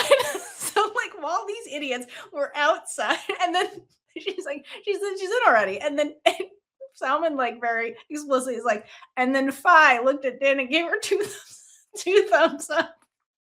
she loves Rose. That was so funny. These morons, again, they showed up with no plan, and then Rose is like, I'm just gonna go inside. Because she's the peacekeeper. And she like goes inside, doesn't cause a scene. They let her in, and she's in the wedding while these idiots are like they inadvertently cause a distraction with their no plan nonsense. Oh, it was so fun. And then the thumbs up. Fi's like, good job, Rose. Okay. So then Rose comes out. Well, they get banished, and then Rose eventually comes out. And she's like, guys, it's chaos. It's chaos in there. And she tells them that Shanlata ran away from the wedding. So essentially, they didn't have to do anything because Shanlata is strategic and was, to Nam's point, was never going to go through with this. Okay. So this is not surprising to Nam, really, even though she was so distraught. She's like, I need to get her out of this. Okay, so then the question is, well, why did Lada choose to go through with this arranged marriage up to the point of the wedding and then do a runaway bride? And the reason is she loves her mother, and her mom is not a murderer. That was a weird thing they did in the series. Okay, she just loves her mother, and so the rationale behind that is best explained by Lada. So in her thoughts, she says her parents' love was never a beautiful thing. It was selfish, a result of never knowing when enough was enough. Excuse me. And she was the byproduct of a flawed and imperfect family. But love was selfish anyway. The world had taught her a painful lesson, and her first love had forced her to wake up from her naive dreams and face reality. End quote. She says, she also thinks, I've realized that besides you, Mom, no one truly loves me. So essentially, like, her mom is trapped in the situation with the dad, and he's like, I'm going to do domestic violence because he takes out his frustrations on her mother through domestic abuse. And so Lada steps in to protect her mother the way her mother has been protecting her. And so in this way, it's like the cycle of women protecting women in this abusive system, like, repeats itself. And so Lada is going to be trapped in the patriarchy essentially to protect her daughters eventually. So it's almost like she becomes her mother to protect her mother, which is like all of the ironies when mom was like, I named you after the waves so you'd be free and not have my life. And like, here she is being like, I gotta save you because this man is awful. So Lada uses the arranged marriage as a strategical diversion because she's like, if I agree to it, he'll leave us alone. So she placates her father and basically it gives her time to extract herself and her mother from that household to figure out where they're going to go, get enough money. Like, she has to plan all these things. And she's like, so if a wedding has to be planned, that gives me time to like strategically map this out because she's smart. And in doing so, Lada then frees herself and her mother. And for the first time in their lives, they can choose how they want to live. Like, neither of them have ever had this choice. And like, Lada is the one that makes that happen.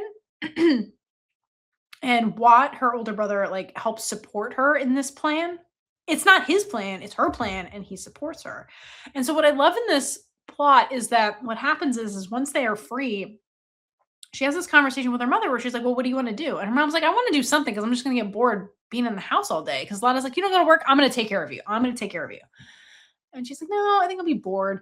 And then she comes up with a plan to open her own food stall because she's like, "I love cooking." And Lada's like, "Your food is great." And so the mom decides to like follow her passion and like open a food stall, not an Airbnb or whatever they did in the series, which I think is more meaningful because like her mother like never had a choice in her life. Her mother was under the thumb of the dad and she was like at his whim because he was financially supporting her, made her the second wife, the legally unrecognized wife.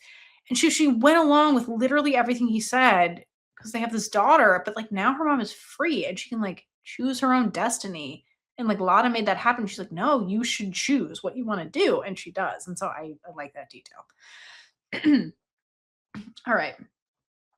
Then we get Lada's brothers. So let's kind of talk about these two. So I think it's really interesting the roles that they play. So Pat plays the nice guy, but ultimately is the one that manipulates Lada. And he's a rampant misogynist like his father. But at this point in the story, we then get to know what, because he's kind of just been in the background. But the sad part is he has the most in common with Lada. So he was forced into an arranged marriage with May and it's a loveless marriage. And he envies his sister because she fought back. Like she's resilient, she's smart, she's strategic, she got out of it. And he didn't. He placated dad and he agreed to marry this woman he does not love. And so ultimately he sides with her and he gives her money and they have this whole conversation in the novel about the money and he's like, I'm giving it to you as your brother, not as a debt. He's like, I'm supporting you because you're my sister. So remember when she's like, Pat, do you even see me as a sister? Like Watt really is like, yes, you're my sister. This is what brothers and sisters do. And he apologizes to her for not being able to help her in the past. And he's like actively making up for it now. So like, I'm really sad that all of this from him was really lost in the series because it was such an important thing for Lada to be like, I had this family member who actually cared about me this whole time. I didn't even know. Like he would be willing to like step up and support me because he was always quiet around dad kind of thing. But once the dad is removed, it was like she had somebody in her corner all along. She just didn't know. And he's even like, I envy you. You're stronger than me. Like validation. Here, she's finally getting validation from a family member and she didn't expect it. So I love that for Lada. Okay, and then I want to get into another foundational aspect for the story that is brought up in in this novel, which is that perfection isn't real. It's not real. It's an illusion. It's an aspiration. It is not real, especially with people. People are not perfect. And Nam makes it a point to be like, I am not perfect. I am a human and I make mistakes. Like I'm not a robot. I'm a human and I make mistakes.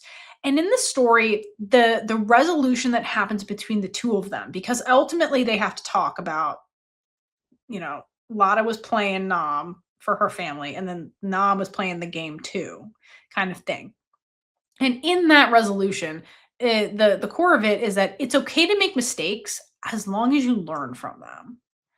So, like Lada and Appo really both made mistakes during their cat and mouse phase of their relationship, and they both learn and grow from the mistakes.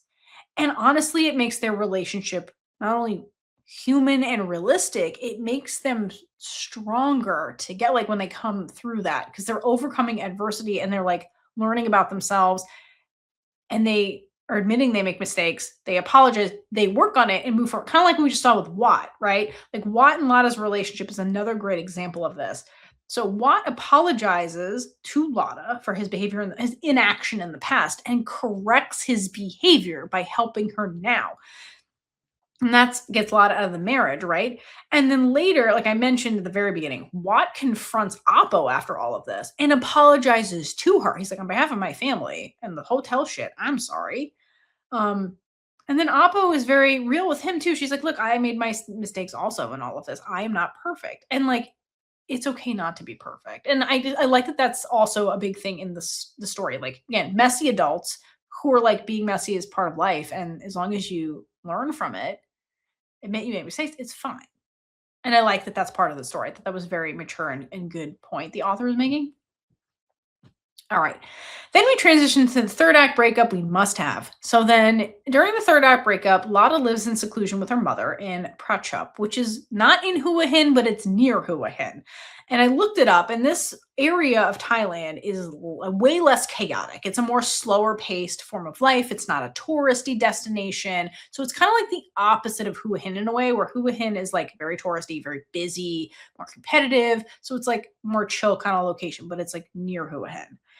So Wyo ends up tracking down Lada and like shows up at the house, but like cannot pass up an opportunity to flirt with her despite everything.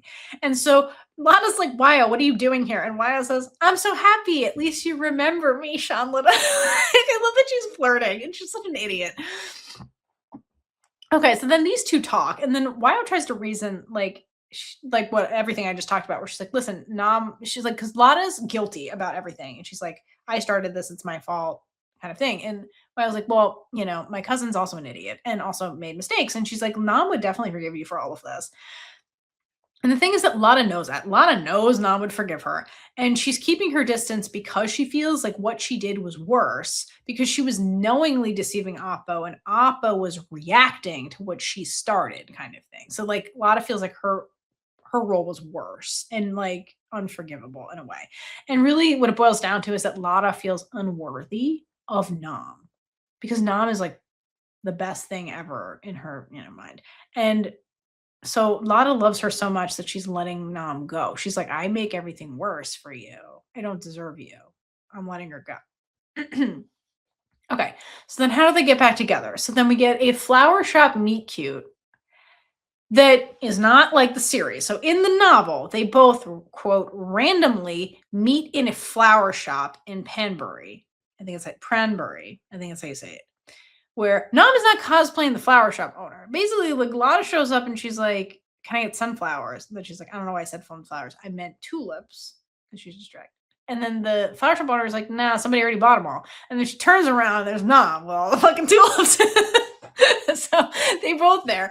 And Lada chose this particular flower shop to avoid Nam because it's nowhere near it's not near Hua Hin, but it's where she lives. And then Nam chose it because Wyo pushed her to go there. So this is actually Wyo's fault. This is why they're like, we have to give her the bouquet, because like she interferes in a good way. So then things get awkward and Nam blurts out she's hungry to get invited into Lada's home. And Lada's so dazed by all of this that she does, take her home. And then Nam says, I love you. And then Lada cries because fear. And then Lada says that she doesn't love Nam anymore, but Nam doesn't fully believe this because she's like, I can still feel your love in everything you do. So I don't believe what you're saying, even though you're telling me this. So then Nam goes through this whole thing where she sneakily leaves tulips at Lada's new place every morning. And one morning she gets caught by Lada's mother. And so they meet. And Lada doesn't know this until she's talking to her mom later. She's like, wait, what? And then eventually they talk because Nam shows up. And then Lada's mom lets her inside. And then she's like, all right, Lada, I gotta go. Like leaves them alone. And then Nam explains to Lada that she's like, you're more important to me than anything, including work. Okay. All right. But then we have to get into Appo's father because unlike the series, Adisorn does not react well to finding out who Shanla's father is. In fact, he forbids Appo from seeing her, which Appo does not react well to. So Appo chooses Lada over her father, and in retaliation, Adisorn suspends Appo from work until she agrees to give up Lada. So when Lada finds out that Nam is suspended, she breaks her silence. Because after the conversation they had at the apartment, she's like, I can't with you anymore. And so she ghosts her again. So then Lada finds out through Prem that Nam is suspended. And so then she breaks her silent treatment to yell at Appo for being an idiot. And I'm so mad they changed this too, because this was hilarious. So oh my god. Okay, yeah. So basically, the context of this, I'm gonna go through the scene because the scene is funny. Lada is terrified of how much Nam loves her because she's given up her job, the thing that she was married to before they met, right? And so Lada feels like she doesn't deserve this type of devotion. But Appa is showing Lada how deeply she loves her by completely divorcing herself from work, the first love of her life. Okay, so how does this go down? So then Lada goes and confronts Nam at her private villa with a bouquet of sunflowers. And it goes like this. Nam says, "Are those for me? Ow, Lada, why did you hit me? Be careful, you'll ruin the flowers." And Lada says, "What the hell are you doing? This is your future, Nam, your career." So, like, Lada shows up and assaults Nam with sunflowers. And Nam's like, "Don't ruin the flowers." And so yells at Nam. And Nam says, "If that future doesn't have you in it, then I don't want it." And Lada says, "Don't love me, Nam. Can't you see that loving me only brings you trouble?" Because Lada is worried that their love is, quote, selfish, like her parents' love. She's worried about them turning into her parents. That's the other thing she's worried about, because trauma. And then so Nam keeps insisting. She's like, "I'll love you even if I'm disowned." Like, and Lada's like, "Stop saying it." And then Nam keeps going, and she says, "Do you understand now? Do you understand that I love?" And then she gets cut off, and just you get oomph. And then you get Shauna's inner monologue. It says, "Shauna understood. She finally understood Nam's love, and she wanted to answer her the same way with touch Nam had once used to tell her." So she cuts her off with a kiss. And I love this parallel. First of all, I love the way it starts, super chaotic. And then Nam is saying, "I love you," because Nam has had a hard time saying it. So she's saying it finally. And she says it over and over and over. And she's associating actions with it. And then, so Lada's like, "The only way I can answer you is through an action," just like Nam did. And it just, it's the best. It's so, so, so, so good. And what gets even better is this escalates quickly. So then they start kissing, okay? And then Nam awkwardly flirts because she's awkward. We must never forget that, and says, "I'm hungry for you." And Lada says, "You always say things in a way that makes it sound weird." And Nam clarifies by saying she wants to get ramen together. So she brings back their inside joke to be like, "Can we have sex now?" Basically, like an awkward ass that she is. And then this transitions into their first time. And I have to note that, again, something was missing from the series is that Nam is the queen of consent and explicitly asks Lada, "Do you want me to continue or should I stop here?" And Lada knows that Nam respects her, and she thinks to herself that Nam would stop if she told her she wasn't ready. But she is, so they go for it. And then once Nam has permission, it's then described as Nam is ready to step on the gas without any intention of hitting the brake. Like, Nam just like goes for it, okay? And one of my favorite things during their first time in the novel is that Lada objectifies Nam internally, and it's amazing. And she's like, "Damn, when did this workaholic find time to get so fit?" Like, she's objectifying Nam, and it's really funny. Because, like, no, seriously, when does Nam work out? Like, really, when does she go to the gym? She's like falling asleep at her desk all the time. I would love the answer to that question.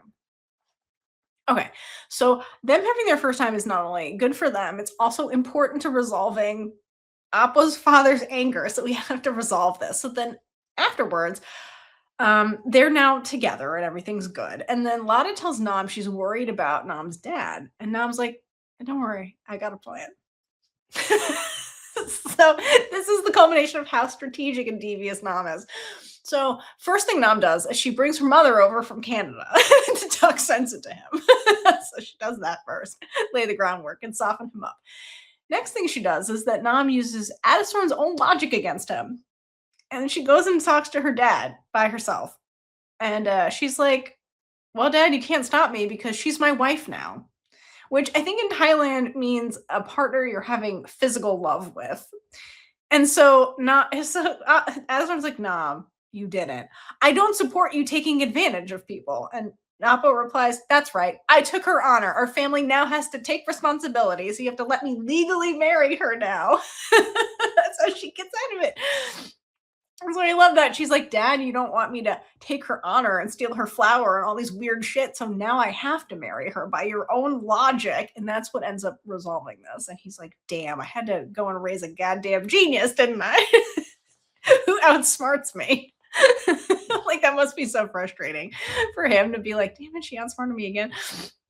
But anyway, I love it. That's how this gets resolved with Nam outsmarting her father because she's the smartest person in the room. Okay, but then it gets better because then later on, Nam tells Lada what happened, and Lada is like, "Nam, why did you have to tell him the actual truth? Like, you couldn't think of anything else. You're a genius. You tell him we had sex and now we have to get married. That's what you said." And Nam's like, "I don't like lying." They're so fucking funny. I'm sorry. I'm still mad. I'm so mad the series cut out all this hilarious dialogue that was in this book. It's so hilarious. Oh my god, they are so funny when they're bickering. Okay. But yeah, no, I'm so stupid. She's like, "You had that's what you told him?" She's like, "You don't like lying." Okay. So then we get to the proposal because we must. And this is more evidence that Nam is Din's twin. Okay.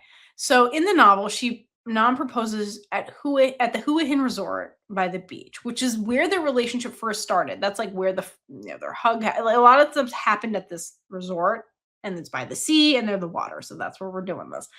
And she uses the tulip ring here, which was originally meant to just be a token of her affection that she was going to give Shanlada on her birthday. But she's like, you know what? We have to get married now to shut up my dad. So we'll use this engagement ring. Also, there's a lot of meaning behind it. We're just going to use it.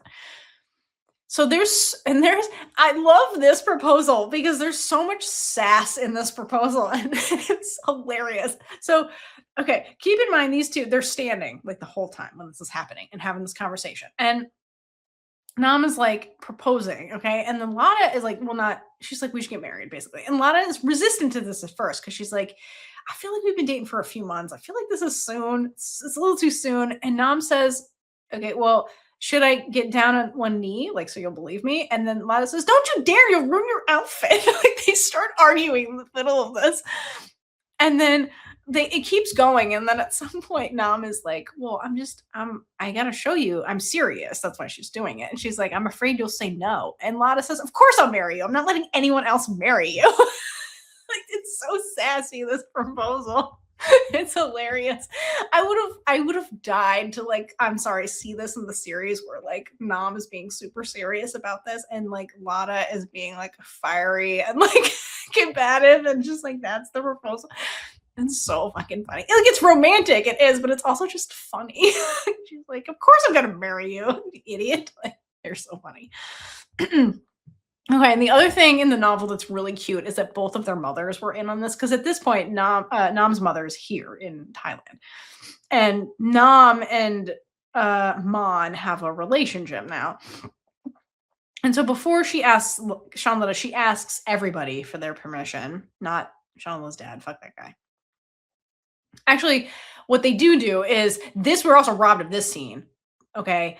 Because when they decide to get married, they then invite people. And so one of the things they do is they do invite Shanlala's dad and they go to him to give him the invitation, okay, which he rejects and basically says, there's no way you will take as good of care of my daughter as a man could. And then Nam stands up for Shanlada on her behalf to him, which nobody ever stands up to him, and but Appo does. And she's like, well, you better keep her eyes on us then because I'm going to take better care of her than anybody ever could. And like, she's so serious and shit. Like, I just imagine her being really serious and telling him this in this like serious, menacing kind of way and like meaning it.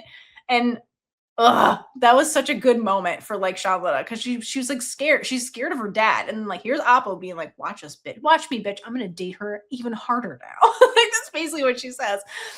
And then they leave.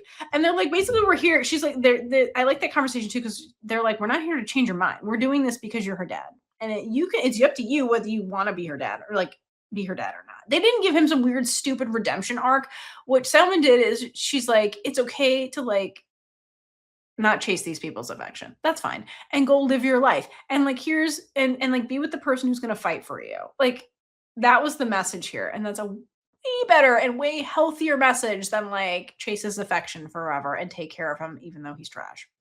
So I just need to say that.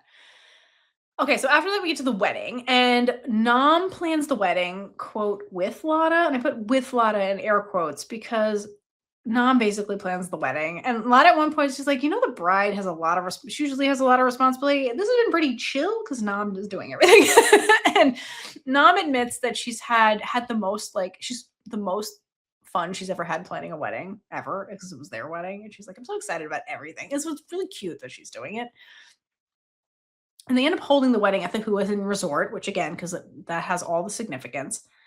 And the cousins are at the wedding, and there's not much going on with them except that Fi immediately begs them to have a baby because Din and Rose are, quote, taking too long. And it's like, girl, it's been less than a year since these bitches have been, since the earth. And like, Fi is like begging everybody to have babies. She's ridiculous. Fi, the one who gets married last. Okay. But then we get Rose and Lada because again, they have a relationship already. And then here they are at the wedding. And so we get this really sweet moment where Rose welcomes Lada as like the next cousin-in-law. That's really cute. And then we get a really awkward moment where Rose pulls Lada aside and we get the sex conversation because Rose is worried that Nam is such a quote nerd that she doesn't know what sex is. And she's such a workaholic. She's probably only good at work. So she sends Din to go coach Nam. And like honestly, we were robbed of whatever the hell that conversation was. It's like, Rose, you married Din. Din. You married Din. Why would you send Din? Send Lam to go have this conversation, have the sex talk with Nam. This was insane. And Lana knows it's insane. And Lana's like, girl, my wife is not a nerd. She just takes things seriously. Like, I love that, like, again, even family members don't understand Nam. And like, Lana's like, you misunderstand Nam. I'm just very serious about things. And she's like, also, she's not just good at her job. I can definitely assure you of that, which I love. And then Nam and Lada end up talking about this later, which we're also robbed of this in the show. Nam and Lada talk about this later, and they're basically like, did she give you the sex talk? Did she give you the sex talk? And Nam is like, well, did you tell her I'm good? And Lada's like, you're decent, I guess. And then Nam's like, decent? Well, I guess I'll have to just prove myself again. That was so funny. Like them debriefing about, because like there's scenes in the novel where like Dan and Rose are debriefing and then like about them. And so like here they are debriefing about Dan and Rose. So I really like that comparison too. And they're like, they're fucking stupid. Like I can't believe they just did that. Okay, then we get the transition to the next time on the four elements, which is going to be the air. And this book, like the last book, is the wedding bouquet, which to me is like the passing of the torch. And at one point, Nam is having this conversation with Fi, where Fi is basically like, is the bouquet magic or something? And then Nam is like, you got married and you caught Dins. And so Nam explains it's just a symbol. Even if you catch it, if you're not willing to put the effort in for love, it still won't come to you. So that's like the lesson she learned from her dad. And I love that she says that. It's really cute. And then Lana and Nam talk at the wedding about the bouquet toss comes up. And then they talk and Nam explains that she caught the bouquet at Din and Rose's wedding. And Nam says she got it by quote accident. And not long after I met you. And like accident. Like does Nam not know how Mom orchestrated? Did she not know how she got the bouquet? Because like, I mean, I know she was not paying attention in real time when it happened, but like, did nobody tell her that like Mom lobbed it at you, like threw it at you so you would catch it? Like, no, but she doesn't know. I don't think she knows. Because I don't think she was bothered to learn this information until like she started falling in love, to be quite honest. But I was like, what? Nah, you crazy. Anyway, then Lada takes in this information. She's like, well, instead of throwing it, can I just like hand it to somebody instead? And so Net comes up first as the first person, but then Lada reveals that like, oh, Net's seeing someone and it's going really well. So I don't think she needs this. We need to give it to somebody who needs it. So instead, they go into this conversation and Lada marches directly up to Lam and hands it to her. Like there's no tossing, there's no like ribbons. She like hands it to Lam. And why I was real surprised, because in her mind, she says, love has started to feel like a distant dream. And then she gets the bouquet.